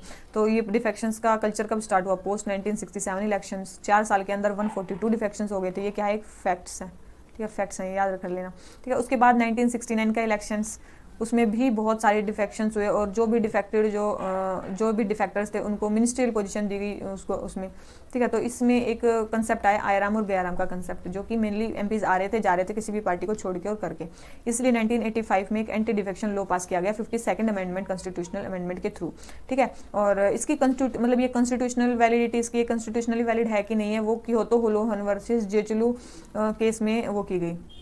उसमें बताया गया कि this law is violative of fundamental principle of parliamentary democracy and destructive of freedom of speech, right to dissent and freedom of conscience, ठीक है। लेकिन उन्होंने बोला कि नहीं, ये कॉन्स्टिट्यूशनली वैलिड है लॉ। मतलब कि होलोहन केस में क्या किया गया कि जो एंटी डिफेक्शन लॉ है उसको उसकी कॉन्स्टिट्यूशनलिटी को वैलिड किया गया कि नहीं, इट इज कॉन्स्टिट्यूशनल और ये पार्लियामेंट्री डेमोक्रेसी को मेंटेन करने के लिए काफ़ी ज़रूरी है, ठीक है। तो ये चीज़ की गई। इसके बाद इस जजमेंट का वो क्या था, सिग्निफिकेंस क्या था। इस जजमेंट का सिग्निफिकेंस था कि reasonable restrictions to freedom of speech, ठीक है। इससे रीजनेबल रिस्ट्रिक्शन लगी पॉलिटिकल, मतलब अब आप कुछ भी नहीं कर सकते हो, ठीक है। आप पे अगर आप डिफेक्शंस करते हो तो आप पे वो भी किए जाएंगी, ठीक है। इसके अलावा आप और क्या था, rights and privileges of justify the power conferred to him under 10 salute, ठीक है। पावर द जजमेंट सेक्शन की जो स्पीकर की पावर है, वो पोजीशन जो है वो पाइवोटल है, ठीक है। पार्लियामेंट्री जो डेमोक्रेसी है उसमें उनको गार्डियन बोला जाता है प्रिविलेजेस का, ठीक है। तो यही है इस जजमेंट का सिग्निफिकेंस, ये भी था, इसलिए इन्होंने उसको बताया कि, और मेन स्पीकर जो है कि ट्रिब्यूनल की तरह यूज़ होता है, तो उसको अपने जो डिसीजन है उसको अच्छे से यूज़ करना चाहिए, कोई भी वो नहीं करना चाहिए, बायसनेस नहीं होनी चाहिए। और यहाँ ये आल्सो क्या करता है, लिमिट्स करता है क्या, इंटरलोक्टरी इंटरफेरेंस ऑफ कोर्ट्स, मतलब बीच अगर आप मतलब कोई डिफेक्शन का केस चल रहा है तो जो कोर्ट है वो बीच में कोई इंटरवेंशन नहीं कर सकता। बाद में कोर्ट जो है जुडिशियल रिव्यू या कुछ केसेस कर सकता है कि ये डिफेक्शन के अंदर आएगा कि नहीं आएगा, लेकिन बीच में अगर स्पीकर कोई डिसीजन ले रहे हैं तो उसमें वो नहीं कर सकते। तो वही चीज़ है, इसी तरह से the law has been violated in letter and spirit, बहुत बार हुआ है। मोस्टली 2019 के इलेक्शन में 10 out of 11 defectors who won their by elections were offered cabinet positions, ठीक है। तो इसीलिए जो जजमेंट में बोला गया था वो हमें फॉलो करना पड़ेगा और इन सब चीज़ों को रोकना पड़ेगा, तभी हमारी जो पार्टिसिपेटरी डेमोक्रेसी है वो स्ट्रेंथन हो पाएगी, ठीक है। तो यही चीज़ें बोली गई हैं। या फिर मतलब एक सुप्रीम कोर्ट का भी डिसीजन था, सुप्रीम कोर्ट ने तो जजमेंट में ये भी बोला था कि पार्लियामेंट शुड सेटअप एक इंडिपेंडेंट ट्रिब्यूनल सेट करना चाहिए, जो कि रिटायर्ड जज ऑफ हायर जुडिशरी के होंगे इन डिफेक्शंस को डिसाइड करने के लिए। लेकिन करते कौन है, हमारे स्पीकर करते हैं, ठीक है। दिनेश गोस्वामी कमेटी की रिकमेंडेशन को आप मान सकते हो, ठीक है। उसके बाद internal democracy with in parties हो सकती है, मतलब डिफेक्शन का इशू ही सोल्व करने के लिए क्या हो सकता है, मतलब इंटरनल डेमोक्रेसी हो सकती है पार्टीज़ के अंदर, ठीक है। और क्या हो सकता है, आरटीआई आप लगा सकते हो पॉलिटिकल पार्टीज़ पे, इलेक्शन कमीशन भी कर्व कर सकते हैं, इलेक्शन कमीशन को पावर दी जा सकती है, ठीक है। तो ये सारी पॉसिबल सॉल्यूशंस हो सकते हैं। उसके बाद आता है हमारा 10th क्वेश्चन, क्या बोलता है, examine the challenges associated with implementation of Pisa act 1996। उसके इम्प्लीमेंटेशन में क्या क्या चैलेंजेस हैं और हमें उसको मतलब क्या मेजर्स हैं ताकि हम इस एक्ट को लेटर एंड स्पिरिट में इम्प्लीमेंट कर सकें। तो सबसे पहले 1996 में आया पीसा एक्ट, ठीक है। पंचायती राज जो भी मतलब जो पार्ट 9 के जो प्रोविजंस थे उसको 5th शेड्यूल एरियाज में इंप्लीमेंट करने के लिए, ठीक है। ये क्या करने वाला था, not only accept the customary law, social religious practice, traditional management of practice, communities resources, लेकिन स्टेट गवर्नमेंट को भी डायरेक्ट कर रहा था कि आप वहाँ पे लॉ नहीं बना सकते, और मेनली क्या था, उनको ऑटोनॉमी देने के लिए था, ठीक है। तो पीसा एक्ट वहाँ पे वो करने के लिए वो क्या थे, मतलब चैलेंजेस क्या थे अगर वहाँ पे हम इम्प्लीमेंट कर रहे थे ट्राइबल एरियाज़ में, तो क्या क्या चैलेंजेस थे उनको इम्प्लीमेंट करने के, ठीक है। तो सबसे पहले क्या था, most states reluctance of state governments to make laws and rules that conform to spirit of law, ठीक है। स्टेट्स ही नहीं चाह रही थी कि वहाँ पे ये लॉज वो हों, ठीक है। और फिर ग्राम सभा को नहीं समझ में आ रहा था कि मतलब वही state government argued that power of Gram Sabha can extend only to forest located within revenue boundaries of village, मतलब वो स्टेट की पावर कम हो रही थी ना उससे, तो स्टेट इसलिए रिलेक्टेंट थी, स्टेट की पावर्स कम हो रही थी और लोकल उसको पावर ज़्यादा दी जा रही थी, ठीक है। कुछ पीसा एक्ट में वही है उस एक्ट के हिसाब से थी, मतलब लोगों को उनके राइट्स से छीना जा रहा था, तो इसीलिए भी लोगों को एप्रीहेंशंस थे कि वो लॉ शायद उनके लिए अच्छा नहीं है, ठीक है। और स्टेट गवर्नमेंट्स के लिए था ही नहीं क्योंकि उनकी पावर्स कम हो रही थी। उसके बाद क्या था, ओवरलैपिंग इन्फ्लुएंस, मतलब कई जैसे कि पंचायती राज मिनिस्ट्री, अब अगर वहाँ पे पीसा एक्ट हो जाता तो मिनिस्ट्री ऑफ पंचायती राज वहाँ पे रूल करती, मिनिस्ट्री ऑफ रूरल डेवलपमेंट थी ही, मिनिस्ट्री ऑफ ट्राइबल अफेयर्स थी, वहाँ पे कुछ रूल्स जो बनाती थी, तो इनका क्या हो जाता, ओवरलैपिंग इन्फ्लुएंस हो जाता, कौन किसकी बात माने, मतलब ये वो मतलब ये प्रॉब्लम थी, ठीक है। ब्यूरोक्रेटिक कंट्रोल हो जाता, रेजिस्टेंट एटीट्यूड वो फॉरेस्ट ऑफिशियल ओनरशिप नहीं दे रहे थे, इनएडिक्वेट अवेयरनेस इस एक्ट के बारे में, ये भी एक वो था, ठीक है। Sale of tribal land to non tribal schedule areas को भी प्रोहिबिट किया गया। तो मतलब पीसा एक्ट के कुछ कुछ प्रोविजंस थे जो लोगों को भी समझ में नहीं आ रहे थे, अवेयरनेस नहीं थी, वो सोच रहे थे कि आपके जो राइट्स हैं वो हो जाएंगे। बहुत सारी मिनिस्ट्रीज की ओवरलैपिंग इन्फ्लुएंस थी और स्टेट गवर्नमेंट तो और ज़्यादा मतलब रिलेक्टेंट थी इनको अप्लाई करने के लिए। तो लेटर एंड स्पिरिट में अगर ये लॉ पास करना था तो उसके लिए क्या मेजर लेने थे, सबसे पहले आपको ग्राम सभा को ऑटोनॉमी देनी थी, तभी ट्राइबल्स मानते, ठीक है। फिर इंटर मिनिस्ट्रियल कोऑर्डिनेशन होना चाहिए था, ठीक है। गवर्नमेंट पॉलिसीज को और लेजिस्लेशन का क्या होना चाहिए था, मतलब हार्मनी होनी चाहिए दोनों के बीच में, जैसे कि बहुत सारे इतने सारे एक्ट पास कर दिए, उनका जो मेन असेंस होना चाहिए था वो सेम होना चाहिए था, पीसा एक्ट का उन्हीं के साथ मिलके कुछ मतलब वही होना चाहिए था, अलग अलग मतलब वो नहीं होने चाहिए थे कि उनको इतनी ज़्यादा कन्फ्यूजन हो लोगों को कि किस एक्ट के अंदर क्या है। फिर इसको समझाने के लिए अवेयरनेस कैंपेन चलाई जा सकती थी, ठीक है। और उसके बाद कैपेसिटी बिल्डिंग, ठीक है, मतलब वहाँ पे ऑफिशियल्स को आप वो कर सकते हो, रेलेवेंट मिनिस्ट्री वहाँ पे वो कर सकते हैं, एडवर्टीजमेंट्स वगैरह इन सब से किया जा सकता है। तो वही है, मेजर्स हमें बताने थे, तो हमारा क्वेश्चन हो गया है, हमें इश्यूज़ बताने थे इसकी इम्प्लीमेंटेशन में क्या है और कैसे उसको कर सकते हैं। तो वही है, पीसा एक्ट हो गया हमारा कंप्लीट। आ जाते हैं क्वेश्चन नंबर 11 पे। क्या बोलता है, क्वेश्चन नंबर 11 है, it is not only institutional challenges faced by election commission. Election commission केवल इंस्टीट्यूशनल चैलेंजेस फेस नहीं करता, लेकिन मनी और मसल पावर का भी वो फेस करता है। तो हमें बताना है फ्री एंड फेयर इलेक्शंस के लिए क्या करना चाहिए, ठीक है।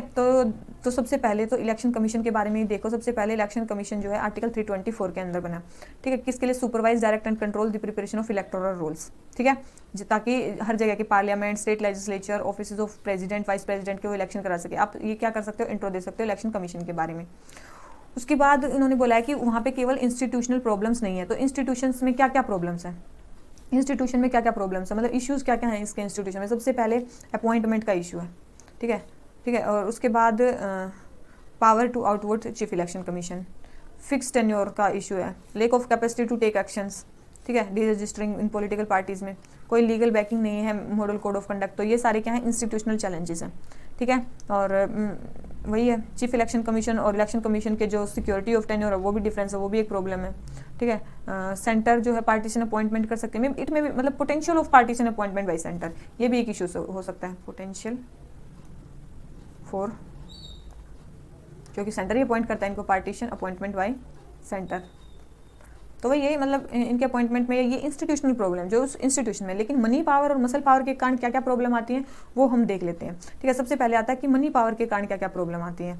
ठीक है, तो सबसे पहले एक इसमें फैक्ट दिया गया है कि जो सेंटर फॉर मीडिया स्टडीज़ में एक मतलब रिपोर्ट थी, उसमें 1998 से 2019 तक जो इलेक्शन का एक्सपेंडिचर वो कितना टाइम्स बढ़ गया, 6 टाइम इंक्रीज हो गया है। ठीक है, ये चीज़ बोलिए कि मनी पावर कितनी इंक्रीज होगी इलेक्शंस में। ठीक है, तो इससे क्या क्या प्रॉब्लम है मनी पावर से, एक तो ब्लैक मनी इंक्रीज होती है, ब्राइब्स इंक्रीज होती है, पेड न्यूज़ कल्चर चलता है और एंट्री बैरियर्स होते हैं। मतलब एंट्री बैरियर्स मतलब 80 देखो ये 88% जो पार्लियामेंटेरियंस हैं वो करोड़पतिज हैं 17th लोकसभा में। इसका मतलब जो गरीब लोग हैं उनकी जो पार्टिसिपेशन है बहुत कम हो गई है। जब आपके पास मनी है तो आप पॉलिटिक्स में एंटर कर सकते हो, नहीं तो नहीं कर सकते हो। ठीक है, इसको भी आप एज ए फैक्ट यूज़ कर सकते हो। ठीक है, इसके बाद मसल पावर के क्या क्या है। मसल पावर मतलब जो क्रिमिनल्स हैं वो बहुत ज़्यादा इसमें उनकी विनेबिलिटी ज़्यादा है। ठीक है, जैसे कि मतलब जो क्रिमिनल केसेस हैं जिन पे उनकी विनेबिलिटी है 15% और जो बिल्कुल क्लीन बैकग्राउंड के उनकी है 4% विनेबिलिटी। तो ये भी आप एज ए फैक्ट यूज़ कर सकते हो। कितनी क्रिमिनलाइजेशन ऑफ पॉलिटिक्स हो जाती है, लेजिस्लेटर कितने ज़्यादा क्लीन, मतलब वही है। और ये कौन से प्रिंसिपल को भी वोलेट करता है, law breakers can not become law makers. ठीक है, इस प्रिंसिपल को भी वोलेट कर रहा है। अगर हम मसल पावर का जो यूज़ कर रहे हैं, इलेक्टोरल माल प्रैक्टिसेस करते हैं, वोलेंस का यूज़ करते हैं वो अपने वोट्स डलवाने के लिए, तो ये मसल पावर से क्या क्या हो सकता है, इलेक्टोरल माल प्रैक्टिसेस हो सकती हैं, उनके चांसेस बढ़ सकते हैं विनेबिलिटी के। ठीक है, मतलब जो क्लीन कैंडिडेट्स हैं वो बाहर रह सकते हैं पॉलिटिक्स से, ये भी एक मतलब वो हो सकता है। ब्लैक मनी इंक्रीज हो सकती है, bribes, paid news, entry barriers, तो ये सारे क्या हैं उसके वो हैं। तो वही है कि इलेक्शन कमीशन ऑफ इंडिया के जो मनी पावर है और जो मसल पावर है दोनों ही एक दूसरे के कॉम्प्लीमेंट्री काम करती हैं। ठीक है, तो वही चीज़ है। In this context election commission ने तो बहुत सारे स्टेप्स भी लिए हैं, जैसे कि वीवीपैट को इंट्रोड्यूस करना, सेपरेट डिवीजन बनाना इलेक्शन कमीशन के लिए टू ओवरसी इलेक्शन एक्सपेंडिचर। ठीक है, एक्सपेंडिचर ऑब्जर्वर्स को अपॉइंट करना, mandatory use of bank accounts, electoral bond scheme की आप बात कर सकते हो। ठीक है, रिप्रेजेंटेशन ऑफ पीपल एक्ट में सेक्शन 58B को इंक्लूड करना ताकि मनी पावर और जो ये यूज़ ना हो। ठीक है, इनमें बूथ कैप्चरिंग के लिए लॉज बनाना। तो ये सारी चीज़ें इलेक्शन कमीशन कर रहा है इनको रोकने के लिए। ठीक है, तो आप ये लास्ट में क्या लिख सकते हो, इसमें लिखा गया गवर्नमेंट मीजर्स। ठीक है, गवर्नमेंट इस टाइप में क्या कर सकती है और फिर आप वे फॉरवर्ड लिख सकते हो। There is need to deliberate on this demands further so that election commission can tackle the above identified issues appropriately, और उसके जो इंस्टीट्यूशनल है उनको भी जो चैलेंजेस है उनको भी सॉल्व कर देना चाहिए। ठीक है, तो वही है, ट्रांसपेरेंसी होनी चाहिए अपॉइंटमेंट में इनकी। ठीक है, उनके टेन्योर को फिक्स कर देना चाहिए। ठीक है, तो बस वही आप कर सकते हो। आपने हर चीज़ बता दी कि मनी कल्चर के कारण क्या प्रॉब्लम है और उसके कारण क्या प्रॉब्लम है। इलेक्शन कमीशन का आपने इंट्रोडक्शन भी दे दिया है। अब आ जाते हैं क्वेश्चन नंबर 12 पे। क्या बोलता है, local bodies have constitutional status of being a third tier of government but are simultaneously subordinate to state government. ठीक है, तो सबसे पहले लोकल गवर्नमेंट को कॉन्स्टिट्यूशनल स्टेटस तो दिया गया है लेकिन वो स्टेट से सबऑर्डिनेट है। ऐसा क्यों है, तो उनमें क्या क्या प्रॉब्लम है। ठीक है, सीधी बात है, हमें बतानी है कि उनमें क्या क्या प्रॉब्लम है। तो सबसे पहले देख लेते हैं, कॉन्स्टिट्यूशनल स्टेटस दिया गया मतलब 1992 में बनी 73rd 74th कॉन्स्टिट्यूशनल अमेंडमेंट किया गया। और कौन से पार्ट को एग्जर्ट किया गया, पार्ट 9 और पार्ट 9A और शेड्यूल कौन सा, शेड्यूल 11 और शेड्यूल 12। ठीक है, उसके बाद 11 12 शेड्यूल्स में इंट्रोड्यूस किए गए और मेनली स्टेट गवर्नमेंट को पावर दी गई, उन ऑर्गेनाइज डिवोल्व पावर फंक्शंस देना उनको। ठीक है, main state third tier of government मतलब स्टेट गवर्नमेंट को कहा गया कि आपको उनको पावर डिवोल्व करनी है। ठीक है, जो भी है, तो मतलब आर्टिकल 243 के अंदर क्या किया गया, इनकी मैंडेटरी क्रिएशन का वो किया गया और इनको मेनली सब्जेक्ट्स दिए गए। पंचायती राज इंस्टीट्यूशन को 29 सब्जेक्ट्स और म्यूनसिपैलिटीज़ को 18 सब्जेक्ट्स इनके उसमें दिए गए। ठीक है, टेन्योर स्पेसिफाई कर दिया गया कि टेन्योर कितना होगा, रिजर्वेशन प्रोवाइड कर दिया गया। ठीक है, और बस यही है। और स्टेट फाइनेंस कमीशन सेटअप कर दिया गया कि इनके उसको देखो। लेकिन फिर भी ये स्टेट गवर्नमेंट से नीचे क्यों है। ठीक है, स्टेट गवर्नमेंट से इनको नीचे क्यों है, या फिर ये ऑटोनॉमी इनमें क्यों नहीं है, मतलब जो है ना थर्ड टियर ऑफ गवर्नमेंट जो लोकल गवर्नमेंट्स हैं वहाँ पे इंडिपेंडेंस क्यों नहीं है। ठीक है, वो ऑटोनॉमी अभी तक क्यों नहीं है। सबसे पहले तो है इनएडिक्वेट डिवोल्यूशन ऑफ पावर स्टेट्स ने डिवोल्व नहीं की है। दूसरी चीज़ है गवर्नमेंट फंडिंग पे बहुत ज़्यादा डिपेंड है, उनके पास फाइनेंशियल रिसोर्सेज बहुत कम है। स्टेट फाइनेंस कमीशन का इनइफेक्टिव फंक्शनिंग, क्योंकि जो स्टेट फाइनेंस कमीशन की जो रिकमेंडेशन है वो बाइंडिंग नहीं होती है। ठीक है, तो फिर इसीलिए थर्ड टायर पे के लिए जो उन्होंने रिकमेंडेशन दी है वो लेटर एंड स्पिरिट में स्टेट गवर्नमेंट्स नहीं वो करती हैं। स्टेट एक्सेसिव कंट्रोल करती हैं, मतलब ऐसा लगता है कि जो ये लोकल गवर्नमेंट से गवर्नमेंट एजेंसीज की तरह काम कर रही हैं। और पॉलिटिसाइजेशन बहुत ज़्यादा होता है लोकल बॉडीज़ का। क्रिमिनल पॉलिटिक्स भी एक इशू है, क्रिमिनल पॉलिटिक्स भी इशू है। इसके बाद यहाँ पे टेक्निकल नॉलेज का बहुत कम यूज़ होता है। ठीक है, टेक्निकल नॉलेज का यूज़ बहुत कम होता है। और इंफ्रा भी बहुत वो है, इंफ्रा लेस सफिशिएंट है। ठीक है, स्टाफ कम है। ठीक है, तो ये सारी चीज़ें यूज़ हो सकती हैं। क्या हो सकती हैं ये, क्या है ये, क्यों जो है जो थर्ड टियर है वो स्टेट गवर्नमेंट्स के नीचे काम करता है। तो यही सारे इशू हैं। Notwithstanding the above issue the working of local bodies as strengthen, मतलब बेसिक से उसमें इश्यूज हैं, लेकिन लोकल बॉडीज के कारण जो हमारी ग्रास रूट डेमोक्रेसी है वो बहुत ज़्यादा स्ट्रेंथन हुई है। तो इसलिए जो भी इसके इश्यूज हैं उनको वो करके हमें क्या करना चाहिए, इनको स्ट्रेंथन ही करना चाहिए, ठीक है, फर्दर स्ट्रेंथन करना चाहिए। जैसे कि इफेक्टिव डिवोल्यूशन ऑफ फंड होना चाहिए, फंक्शन एंड फंक्शनरी प्रोवाइड होनी चाहिए, कैपेसिटी बिल्डिंग, इंफ्रा डेवलपमेंट, ठीक है, should be undertaken so that bodies emerges effective partners in governance, ठीक है, as envisaged in third tier scheme of government in Indian constitution में भी ये मेंशन किया गया है। और विलेज पंचायत के बारे में तो आर्टिकल 40 में भी लिखा गया है, जो हमारे DPSPs हैं, ठीक है, उसमें भी कि हमें थर्ड विलेज पंचायत को एस्टेब्लिश करना है ताकि लोकल जो लोग हैं उनके हाथ में पावर आए, बॉटम अप अप्रोच आए, जो भी उनको डेवलपमेंट करना है उनके हिसाब से डेवलपमेंट हो, ना कि स्टेट डायरेक्टेड डेवलपमेंट हो, ठीक है, प्रो पीपल वो होना चाहिए। अब आ जाते हैं क्वेश्चन नंबर 13 पे। With the federal principles while the federal principles is one of the basic feature of constitution. Federal principle क्या है, बेसिक फीचर है कॉन्स्टिट्यूशन का। Unlike other federal constitutions of the world, Indian federalism leans in favour of strong centre. देखो सबसे पहले federal feature जो है हमारे बेसिक फीचर है, तो सबसे पहले बताना होगा कि फेडरलिज्म इंडिया में किस किस चीज़ के कारण है, और दूसरी चीज़ है स्ट्रॉन्ग सेंटर है। स्ट्रॉन्ग सेंटर है तो इसका मतलब यूनियन कैसे स्ट्रॉन्ग है उसके हमें फीचर्स बताने हैं, तो वो हमें डिस्कस करना है, ठीक है। तो सबसे पहले इसमें बोल रखा है कि देखते हैं आर्टिकल 1 जो है कॉन्स्टिट्यूशन का, उसमें लिखा गया यूनियन ऑफ स्टेट्स, ठीक है, फेडरेशन के बारे में वह बताया गया। और मेनली जो इंडिया जो फेडरल है उसके मतलब क्या क्या है, सबसे पहले separate government in centre and state, उसके कारण उसको फेडरेशन बोला जाता है। डिवीजन ऑफ पावर है, रिटन कॉन्स्टिट्यूशन है, इंडिपेंडेंट जुडिशरी है, रिजिडिटी ऑफ कॉन्स्टिट्यूशन है, सुप्रीमेसी ऑफ कॉन्स्टिट्यूशन है, बाई कैमरलिज्म है। तो इन सब के कारण क्या बोला जा रहा है, इंडियन कॉन्स्टिट्यूशन को क्या बोला जा रहा है, फेडरल कॉन्स्टिट्यूशन बोला जा रहा है। और उसके बाद SR बोमे केस में भी जो फेडरलिज्म को था ना, वो बेसिक स्ट्रक्चर बेसिक फीचर मान लिया था कॉन्स्टिट्यूशन का। किसमें, SR बोमे केस में बेसिक फीचर मान लिया था कॉन्स्टिट्यूशन को, ठीक है, फेडरलिज्म को कॉन्स्टिट्यूशन का बेसिक फीचर मान लिया गया था, ठीक है। तो ये तो फालतू ही है, ठीक है, ये है इंपॉर्टेंट मेन, ठीक है, ये क्या है मेन इंपॉर्टेंट है।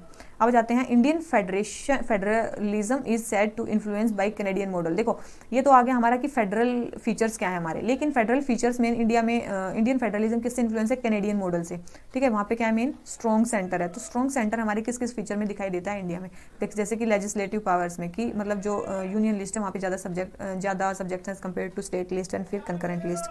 फिर हमारी फाइनेंशियल पावर्स, फाइनेंशियल पावर मतलब जो स्टेट्स हैं मेनली किस पे, फाइनेंशियल असिस्टेंस के लिए मेनली सेंटर पे डिपेंडेंट रहती हैं। उसके बाद हमारी सिंगल सिटीजनशिप है, सिंगल कॉन्स्टिट्यूशन है, ये भी किसके फीचर है, हमारे स्ट्रॉन्ग सेंटर के यूनियन के यूनिटरी फीचर के फीचर्स हैं। इमरजेंसी प्रोविजंस हमारे यूनिटरी फीचर के वो हैं। Governor, constitutional amendment, constitutional amendment मतलब केवल कॉन्स्टिट्यूशन में अमेंडमेंट जो होता है केवल सेंटर कर सकता है, स्टेट्स नहीं कर सकती हैं, तो वही चीज़ है कॉन्स्टिट्यूशनल अमेंडमेंट। तो जितनी सारी चीज़ें हैं ये स्ट्रॉन्ग सेंटर के फेवर में है, ठीक है। तो ये हो गया हमारा। अब इसमें आप लास्ट में क्या कर सकते हो, लास्ट में कंक्लूड कर सकते हो, few other features such as integrated judiciary, all India services, ये भी स्ट्रॉन्ग सेंटर को बताती हैं, ठीक है। मतलब ये क्यों किया गया था strong centre, to maintain the unity and integrity of India, efficient administration, ठीक है, national unity with regional autonomy, ठीक है। In recent decade India has become a fine example of cooperative federalism का भी आजकल इंडिया वो हो रहा है। मतलब चलो फेडरल है, यूनिटरी फीचर्स भी हैं, लेकिन आजकल इंडिया क्या है, इंडिया क्या है, क्वासी फेडरल है, इसलिए इंडिया को क्वासी फेडरल भी बोला जाता है। और कोऑपरेटिव फेडरलिज्म भी आजकल इंडिया में फॉलो किया जा रहा है, जहाँ पे दोनों सेंटर और स्टेट एक्सपेक्ट किए जाते हैं कि वो अपने अपने जो स्फेयर्स हैं वहाँ पे अपने काम करें, ठीक है, इंडिपेंडेंटली। तो ये चीज़ है। अब आ जाते हैं हम अपने क्वेश्चन नंबर 14 पे। क्या बोला question number 14, tribunals have not only failed to meet their envisaged objective but also has given to multiple challenges in administration of justice in India. Critically दो चीज़ें बतानी है, क्या फेल्ड हो गए एक तो, और चैलेंजेस हैं इनके एडमिनिस्ट्रेशन ऑफ जस्टिस में क्या क्या है, ठीक है, वो बताने हैं। सबसे पहले आप इंट्रोडक्शन कर सकते हो ट्रिब्यूनल से। ट्रिब्यूनल साल क्या है, क्वासी जुडिशियल इंस्टीट्यूशंस, ठीक है, क्यों सेटअप किए गए थे, delay in disposal of cases in courts, ठीक है। एम क्या है इनका, speedy justice, minimalistic summary procedure, use of experts as member, inexpensive adjudication and effective remedy with finality on the issue, ठीक है। ये इनके मेन एम थे जिसके लिए ये एस्टेब्लिश किए गए थे। क्वासी जुडिशियल बॉडी है और क्यों एस्टेब्लिश किए थे ये बता दिया, ठीक है। तो पहला ही क्वेश्चन हमें पूछा था कि इसके बहुत सारे चैलेंजेस हैं इसमें। सबसे पहले क्या है, इनको इंडिपेंडेंस नहीं है, लेक ऑफ इंडिपेंडेंस है ट्रिब्यूनल्स में, ठीक है। किस आर्टिकल के अंदर, 223 के अंदर 323 के अंदर इनको एस्टेब्लिश किया गया। उसके बाद है लेक ऑफ इंडिपेंडेंस है एक चैलेंज। दूसरा है pendency and appeals, pendency of cases इनमें भी बहुत ज़्यादा है, ठीक है, पेंडेंसी ऑफ केसेस इनमें भी बहुत ज़्यादा है, क्योंकि हाँ। उसके बाद आता है नेक्स्ट पॉइंट क्या है इसमें, उसके बाद नेक्स्ट पॉइंट है कि ऑर्गेनाइजेशनल इश्यूज़ हैं, मतलब अलग अलग स्टेट में इनके जो सेटअप करने के रूल्स हैं वो डिफरेंट हैं। सिलेक्शन प्रोसेस हर स्टेट में इनकी अलग है। Non uniformity in service condition में भी यूनिफॉर्मिटी नहीं है, ठीक है। लार्ज नंबर ऑफ वैकेंसीज हैं, वैकेंसीज बहुत ज़्यादा है। उसके बाद क्या हो सकता है, लेक ऑफ इंफ्रास्ट्रक्चर की कमी है, लेक ऑफ इंफ्रास्ट्रक्चर, ठीक है, अनअवेयर, पीपल अनअवेयर है इनके बारे में बहुत ज़्यादा। और उसके बाद बहुत सारी जो कमेटीज़ हैं उनकी रिकमेंडेशंस को फॉलो नहीं किया जाता है इनको स्ट्रेंथन करने के लिए, कमेटीज़ रिकमेंडेशंस को फॉलो नहीं करना, ठीक है। तो ये इनमें इनके उसके चैलेंजेस हैं। तो ये growing number of tribunals in India, problems associated with their, मतलब अगर इनके साथ इतनी प्रॉब्लम्स है तो government has to rethink about the role of tribunalization in dispensation of justice, ठीक है। As a result of this challenges जो ट्रिब्यूनल्स की जो फंक्शनिंग है, तो इसके लिए एक नेशनल ट्रिब्यूनल कमीशन सजेस्ट किया सुप्रीम कोर्ट ने कि ये सेटअप करना चाहिए, ठीक है। और इनकी जो अपॉइंटमेंट्स हैं वो क्या होनी चाहिए, ट्रांसपेरेंट होनी चाहिए, जल्दी होनी चाहिए, ठीक है। इसके लिए एक लॉ भी लाया गया है, मतलब एक बिल भी लाया गया है, क्या, कौन सा, ट्रिब्यूनल रिफॉर्म्स रैशनलाइजेशन एंड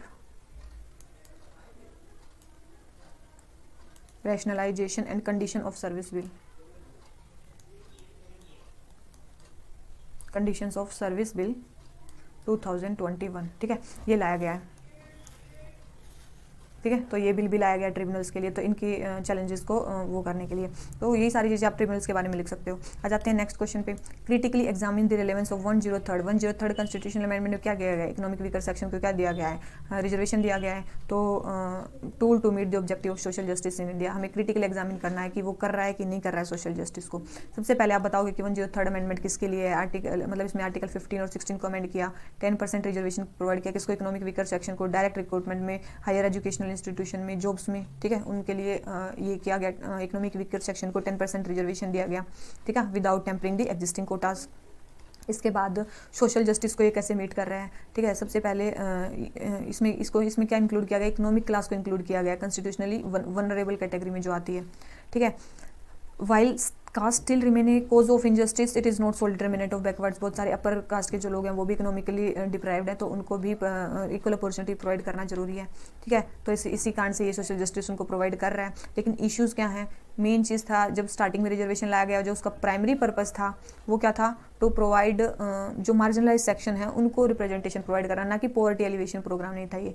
तो ये कोई पॉवर्टी एलिवेशन प्रोग्राम नहीं है, मेनली ये सोशल जस्टिस को प्रोवाइड करने के लिए था, मार्जिनलाइज सेक्शंस को वॉइस देने के लिए था, ठीक है। तो ये इस एक्ट के साथ इशू है, ठीक है। दूसरा, इसने 50% की जो लिमिट है इंदिरा सानी केस में जो सेट की गई थी उसको ब्रीच कर रहा है ये, और हाँ, ठीक है, उसको ब्रीच कर रहा है। तो चैलेंज कर रहा है structure of equality of opportunities को, इक्वालिटी ऑफ मतलब इक्वालिटी को बेसिक स्ट्रक्चर माना था, तो ये उसको भी वॉयलेट कर रहा है। फाइनली जो रिजर्वेशन है वो केवल और केवल सिम्टोमेटिक रिलीफ दे सकता है किसी भी सेक्शन को, वो कोई फंडामेंटल सॉल्यूशन नहीं है। मेनली जो कंट्री है उसको कोई फंडामेंटल अप्रोच पे जाना चाहिए। Thus there is need to move towards a model which is composite and accounts for multiple axes of discrimination to be addressed comprehensively. There is also a need for robust data collection होना चाहिए for better targeting and focusing on addressing inequalities where they first emerge, ठीक है। जहाँ भी inequality emerge होती हैं government को पहले उन पे ध्यान देना चाहिए, और रिजर्वेशन का जो है ये तो लास्ट में आना चाहिए जो भी है, ठीक है। तो ये चीज़ें हैं इसके हिसाब से। 1 सेकेंड,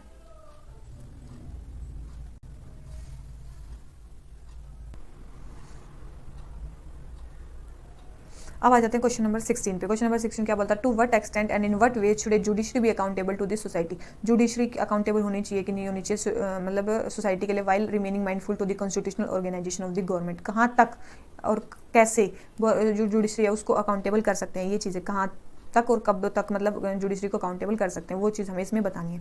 तो सबसे पहले तो जुडिशरी के बारे में बताया हुआ है, the constitutional system of governance में क्या फॉलो किया जाता है, सेपरेशन ऑफ पावर और चेक्स ऑन बैलेंसेस का हमारे कॉन्स्टिट्यूशन में ये फॉलो किया जाता है, ठीक है। कॉन्स्टिट्यूशन में और चीज़ क्या बताई गई है कि जो हाई कोर्ट्स को एस्टेब्लिश किया जाएगा, सुप्रीम कोर्ट को एस्टेब्लिश किया जाएगा एज वॉच डॉग इंस्टीट्यूशंस, जो कि सेपरेट और इंडिपेंडेंट होंगे, ठीक है। तो देखो इसमें मेन चीज़ है कि इसमें हाँ, ठीक है, इसमें मेन चीज़ क्या, हमें क्या बताना है कि उसकी अकाउंटेबिलिटी सेटअप करनी है। अकाउंटेबिलिटी सेटअप करने के लिए क्या क्या होना चाहिए, सबसे पहले अपॉइंटमेंट प्रोसेस जो है वो ट्रांसपेरेंट होनी चाहिए, तब अकाउंटेबिलिटी आ सकती है। Contempt of proceedings and secrecy, देखो ये 3 प्रॉब्लम्स हैं। अपॉइंटमेंट इनकी बहुत ज़्यादा सीक्रेसी में होती है, मतलब जो भी केसेस होते हैं वो सीक्रेसी में जाते हैं कि किसको कौन सा केस जाएगा किस बेंच को, तो वो भी सीक्रेसी में होता है। और कंटेम्प्ट प्रोसीडिंग्स भी मतलब उनमें वो नहीं होता, मतलब कंटेम्प्ट कर दिया जाता है अगर आप बहुत ज़्यादा अंदर की बातें बाहर निकालोगे तो कंटेम्प्ट प्रोसीडिंग्स भी होती हैं। तो ये सारी वो हैं इसमें इश्यूज़ इश्यूज़ हैं, ठीक है, कंटेंशियस इश्यूज़ हैं इसमें, तो इनको सोल्व करने के लिए या फिर अकाउंटेबिलिटी जुडिशरी की सेटअप करने के लिए, मोर अकाउंटेबल बनाने के लिए सोसाइटी को क्या किया जा सकता है। तो सबसे पहले अपॉइंटमेंट्स जो है उनको ट्रांसपेरेंट किया जाता है, ट्रांसपेरेंसी उसमें ज़्यादा बढ़ाई जा सकती है कि फंड्स वगैरह जो है कहाँ ज़्यादा यूटिलाइज हो रहे हैं। उनका परफॉर्मेंस एवेल्युएशन हो सकता है कि ठीक है, कोड ऑफ कंडक्ट या कोड ऑफ एथिक्स भी उनके लिए सेट हो सकता है। सोसाइटी एट लार्ज के साथ उनका इंगेजमेंट हो सकता है, ठीक है, मतलब एजुकेटिव रोल वो प्ले कर सकते हैं।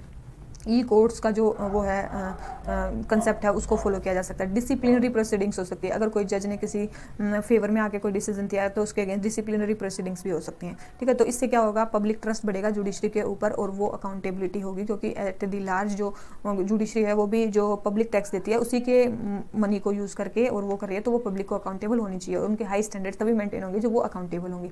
And accountable judicial institution can only lead to stable political atmosphere. अगर जुडिशरी अकाउंटेबल होगी तो इससे जो पॉलिटिकल एटमोसफेयर होगा वो स्टेबल होगा, as well as far more efficient भी होगा, ठीक है। जुडिशियल अकाउंटेबिलिटी और judicial independence have to work hand in hand symbiotically to ensure that real purpose for setting up of institution of judiciary is achieved, ठीक है। तो ये आप किस में लिख सकते हो, कंक्लूजन में लिख सकते हो, ठीक है। अब जाते हैं क्वेश्चन नंबर 17 में, क्या बोलता है, what do understand by constitutionalism. अभी बताया था कॉन्स्टिट्यूशनलिज्म का मतलब होता है लिमिटेड गवर्नमेंट, ठीक है, limited government. But do you think written constitution is necessary for condition to, क्या कॉन्स्टिट्यूशनलिज्म के लिए रिटन कॉन्स्टिट्यूशन जरूरी है। ऑल्सो एनालाइज इंडियन कॉन्स्टिट्यूशन जो इंश्योर करते हैं कॉन्स्टिट्यूशनलिज्म को, ओके, ठीक है, तो देख लेते हैं। सबसे पहले कॉन्स्टिट्यूशनलिज्म का मतलब क्या होता है। कॉन्स्टिट्यूशनलिज्म का मतलब होता है exercise of political power shall be bound by limitation. Government पे क्या होनी चाहिए, लिमिटेशन, चेक्स, कंट्रोल, रूल्स, ठीक है। तो लिमिटेड गवर्नमेंट को ही बोलते हैं क्या, कॉन्स्टिट्यूशनलिज्म और रूल ऑफ लॉ को, against arbitrary and authoritarian discharge of power, उसको बोलते हैं कॉन्स्टिट्यूशनलिज्म, मतलब लिमिटेड गवर्नमेंट, पावर का लिमिटेड यूज। इन जनरल क्या है, कॉन्स्टिट्यूशनलिज्म रिटन कॉन्स्टिट्यूशन के साथ ही जुड़ा हुआ है, लेकिन ऐसा हमेशा नहीं है। ऐसा मतलब ये नहीं है कि मतलब जहाँ पे अनरिटन कॉन्स्टिट्यूशन होता है वहाँ पे कॉन्स्टिट्यूशनलिज्म नहीं होता है, ऐसा नहीं है। जैसे कि आप यूके का केस देख सकते हो, यूके में क्या है, इन यूके कॉन्स्टिट्यूशनलिज्म इट ऐसा लग सकता है आपको कि वहाँ पे कॉन्स्टिट्यूशनलिज्म ना हो क्योंकि वहाँ पे अनरिटन कॉन्स्टिट्यूशन है, लेकिन जो फीचर्स कॉन्स्टिट्यूशनलिज्म को वहाँ पे प्रमोट करते हैं वहाँ पे बहुत सारी चीज़ों से आते हैं, जैसे acts of parliament, common law, treaties, convention, वो वहाँ से कॉन्स्टिट्यूशनलिज्म को लेते हैं, वहाँ से लिमिट लगाते हैं गवर्नमेंट की लॉ मेकिंग पावर पे या लिमिटेशंस वहाँ पे होती हैं, ठीक है। तो इससे क्या होता है, इवन विदाउट रिटन कॉन्स्टिट्यूशन वहाँ पे कॉन्स्टिट्यूशनलिज्म का फीचर है। जैसे कि आप देख सकते हो कि राइट्स ऑफ इंडिविजुअल्स जो होते हैं यूके में, उसको कौन प्रोटेक्ट करता है, ह्यूमन राइट्स एक्ट। ये नहीं कि वहाँ पे फंडामेंटल राइट्स है, नहीं, वहाँ पे ह्यूमन राइट्स एक्ट है 1993 का, 1998 का, जो वहाँ पे वो कर रहा है, प्रोटेक्ट कर रहा है वहाँ के राइट्स को, सिटीजन्स के राइट्स को, ठीक है। तो वो कॉन्स्टिट्यूशनलिज्म का ही तो फीचर है, वहाँ पे मतलब लेजिस्लेटर उस ह्यूमन राइट्स के खिलाफ रूल नहीं बना सकते, ठीक है। तो वो कॉन्स्टिट्यूशनलिज्म का फीचर है। तो इससे आप बता सकते हो कि रिटन कॉन्स्टिट्यूशन नेसेसरी नहीं है कि मतलब कॉन्स्टिट्यूशनलिज्म के लिए रिटन कॉन्स्टिट्यूशन ही जरूरी है। और इंडिया में अगर बात करें तो जो कॉन्स्टिट्यूशनलिज्म है बहुत सारे फीचर्स से आता है, जैसे कि responsible government, rule of law, fundamental rights, separation of power, judicial review, ठीक है, ये सारी चीज़ें तो है ही। और इसके अलावा है इंडिपेंडेंट जुडिशरी, इंडिपेंडेंट जुडिशरी से भी आता है, ठीक है। उसके बाद आता है popular sovereignty, popular sovereignty, accountability, police accountability. तो इन सब से क्या आता है इंडिया में, इन सब से क्या आता है, वो आता है कॉन्स्टिट्यूशनलिज्म, वो डिफाइंड है। तो आप इस ऐसे कंक्लूजन में लिख सकते हो कि the concept of constitutionalism has been recognised by supreme court in Rameshwar Prasad versus union of India में इसको कंसेप्ट को रिकॉग्नाइज किया गया था, ठीक है। ये आप एक फैक्ट की तरह यूज कर सकते हो। उसके बाद है in IR Coelho case versus state of Tamil Nadu, court held that the constitutionalism is a legal principle that requires control over exercise of government power to ensure that democratic principles on which the government is form shall not be destroyed, वो destroyed नहीं होना चाहिए। IR Coelho case में ये बोला गया था और कॉन्स्टिट्यूशनलिज्म को मीन रिकॉग्नाइज कहाँ पे किया गया था, Rameshwar Prasad versus union of India case में, ठीक है। तो ये चीज़ आप कर सकते हो। कॉन्स्टिट्यूशनलिज्म के क्या क्या फीचर्स हैं इंडिया में, क्या कॉन्स्टिट्यूशनलिज्म विदाउट कॉन्स्टिट्यूशन हो सकता है और कॉन्स्टिट्यूशनलिज्म होता क्या है, ठीक है। तो ये सारी चीज़ें हो जाती हैं। आ जाते हैं हम नेक्स्ट क्वेश्चन पे। क्या बोलता है 18th question, highlight this systemic issues pertaining to functioning of regulatory bodies in India, how can this be addressed. Highlight the systemic issues pertaining to functioning of regulatory bodies, regulatory bodies की functioning में क्या क्या हुआ है। तो direct regulatory bodies का थोड़ा सा इंट्रोडक्शन दे सकते हो, उसके बाद डायरेक्ट इश्यूज़ पे आ सकते हो कि इश्यूज़ क्या क्या हैं रेगुलेटरी बॉडीज़ के, जैसे कि वहाँ पे इंडिपेंडेंस, लेक ऑफ इंडिपेंडेंस है, ठीक है। उसके बाद मल्टीप्लिसिटी ऑफ रेगुलेटरी बॉडीज़, मतलब ओवरलैपिंग है उनके जुरिडिक्शन की फंक्शन की, जैसे कि NGT और CPCB हो गया, सेबी और IRDAI हो गया, ठीक है। इन सब की क्या है, ओवरलैपिंग है फंक्शंस की। अनक्लियर रोल्स एंड स्ट्रक्चर्स हैं बहुत सारों के, ठीक है। कोऑर्डिनेशन नहीं है रेगुलेटरी बॉडीज़ में आपस में, इनएडिक्वेट एक्सपर्टीज़ है, इनएफिशिएंट रिव्यू मैकेनिज्म बहुत ज़्यादा वो है। इसके बाद बहुत सारे इश्यूज़ को इनको एड्रेस करने के लिए क्या हो सकता है, इंस्टीट्यूशनल फ्रेमवर्क हो सकता है, eliminate proliferation of regulatory bodies जो हैं उन्हीं के जो पावर्स हैं उनको स्पेसिफाई किया जा सकता है ना कि ज़्यादा से ज़्यादा प्रोलिफरेशन करें, ठीक है, उनके नंबर में। इंश्योरिंग फंक्शनल इंडिपेंडेंस उनको देनी चाहिए, उनको फाइनेंशियल इंडिपेंडेंस देनी चाहिए, उनके लिए जो लेजिस्लेटिव ओवरसाइट है उसको स्ट्रेंथन करना चाहिए।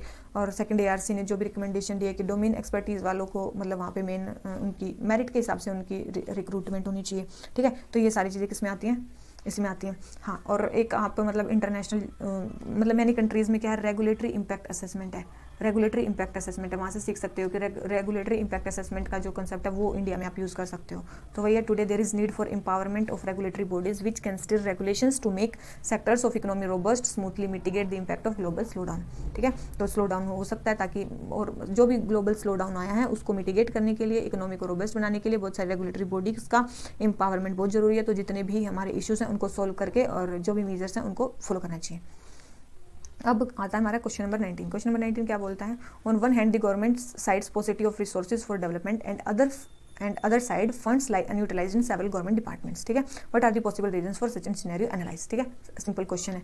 तो देखो सबसे पहले उन्होंने बोला कि पॉजिटिव ऑफ रिसोर्सेज बिल्कुल है, स्टेटिंग positive of funds India spends very little on health less than 2%, education less than 5%, this is a fact, ठीक है। उसके बाद बहुत सारे डिपार्टमेंट्स हैं जो यूज़ ही नहीं करते हैं, जैसे कि ओनली 7% ऑफ फंड्स जो स्मार्ट सिटी मिशन में दिया गया वो स्पेंड किया गया, ठीक है। तो ये भी एक फैक्ट है, ठीक है। उसके बाद सिमिलरली 2017 में ये देखा गया कि सबसे पहले गंगा मिशन में और नेशनल हेल्थ मिशन में 2500 करोड़ 950 करोड़ अनस्पेंट फंड रह गया था, ठीक है। तो ये भी एक फैक्ट है, ठीक है। ये फैक्ट आप अनस्पेंट फंड्स की तरह यूज़ कर सकते हो। फिर कैग की रिपोर्ट आप मेंशन कर सकते हो कि इतना जो 2019 के जो बजट था उसमें इतना 4 लाख करोड़ फंड जो था वो अनस्पेंट ही रह गया था, ठीक है। तो ये सारी चीज़ें, तो रीज़न क्या है इन अनस्पेंट फंड के, रीज़न क्या है, सबसे पहले तो रीज़न है कि अनरियलिस्टिक बजट एस्टिमेट, बजट का एस्टिमेट ही अनरियलिस्टिक लगाया जाता है। दूसरी चीज़ है ओवर सेंट्रलाइजेशन है, बॉटम अप अप्रोच नहीं टॉप डाउन अप्रोच यूज़ की जाती है फंड्स को एलोकेट करने के लिए। तीसरा है डिले इन स्पेंडिंग में मतलब इम्प्लीमेंटेशन में मतलब हायर की फॉलो की जाती है, फंड्स एक डिपार्टमेंट से दूसरे डिपार्टमेंट में जाते हैं तो पता ही नहीं होता कि फंड्स किस डिपार्टमेंट के पास किस टाइम पहुंचेंगे, तो डिले होती रहती है। और उसके बाद है शॉर्टेज ऑफ स्टाफ की शॉर्टेज है इंडिया में। उसके बाद स्किल्ड स्टाफ की शॉर्टेज, स्टाफ की तो है ही, स्किल्ड स्टाफ की भी है। जैसे कि आप इसमें एक फैक्ट का यूज़ कर सकते हो कि nearly 48% of section post are vacant block level, किसमें, पब्लिक सेक्टर एम्प्लॉयमेंट में ब्लॉक लेवल पे 48% जो सेक्शन पोस्ट है वो खाली पड़ी हैं। उसके बाद स्किल्ड स्टाफ की कमी है, जैसे कि only 1% of budget allocated for awareness could be spent. ये चीज़ें, ये एग्जाम्पल्स या फैक्ट्स आप यहाँ से लिख सकते हो, ठीक है। इसमें 5 से 6 फैक्ट्स आ गए, तो आप इन सब फैक्ट्स को यूज़ कर सकते हो कि 8% of the budget in Swachh Bharat mission is tied to awareness, और उसमें से भी केवल 1% यूज़ हुआ है, ठीक है।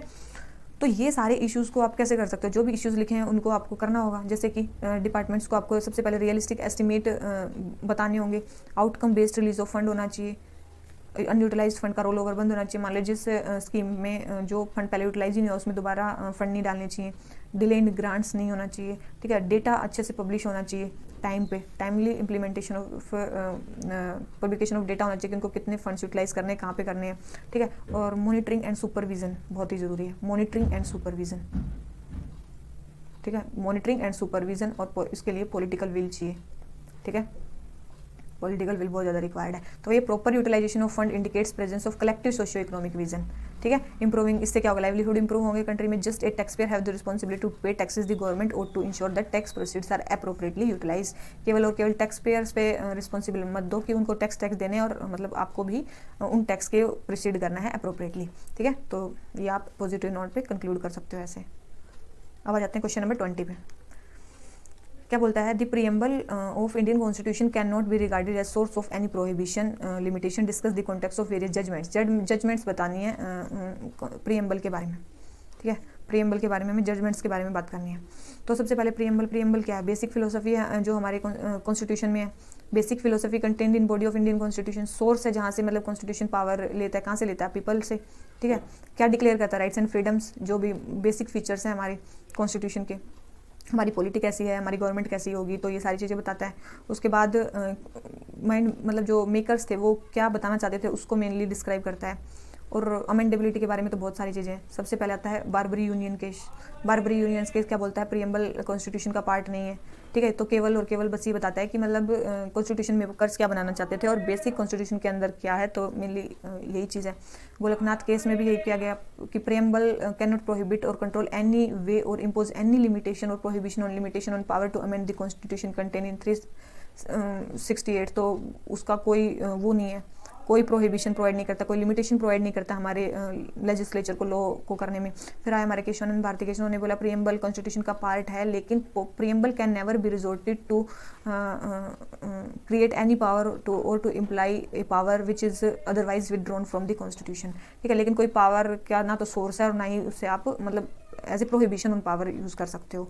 फिर इंदिरा गांधी केस आए, मिनर्वा मिल केस आए, उन्होंने भी यही, it is neither source of power nor limitation. उन्होंने भी preamble act cannot act as a source of power. ठीक है, तो सब ने यही बोला कि ये पार्ट है कि नहीं है वो तो अलग बात है, लेकिन ये सोर्स ऑफ पावर नहीं है, ना ही पावर पे लिमिटेशन है। ठीक है, ये चीज़ मेन बोलेगी किस किस केस में, इन सब केसों में। तो लास्ट में आप लिख सकते हो प्रियम्बल कोई पावर ग्रांट नहीं करता, ये केवल डायरेक्शन देता है, पर्पस बताता है कॉन्स्टिट्यूशन का। ठीक है, तो मेन ऑब्जेक्टिव्स बताता है कॉन्स्टिट्यूशन के क्या है, which the constitution is intended to achieve, जो कॉन्स्टिट्यूशन चाहता है कि वो अचीव करे। ठीक है, तो ये चीज़ है जो कि प्रियम्बल बताता है। और ये पूछा भी गया था कि मेन क्या पूछा इस क्वेश्चन में कि वे जजमेंट बताने सुप्रीम कोर्ट के कि वो कोई प्रोहिबिशन नहीं डाल रहा है हमारे कॉन्स्टिट्यूशन पे लॉ बनाने में। तो ये हो गया हमारा 20th क्वेश्चन भी कंप्लीट। तो आज के हमारे 20 क्वेश्चंस जो हैं वो कंप्लीट हो गए हैं। अगर आपको वीडियो अच्छी लगी हो तो लाइक करना और चैनल को सब्सक्राइब करना मत भूलना। ठीक है, तो इसी नोट पे आज का लेक्चर खत्म करते हैं। Thank you very much, bye bye.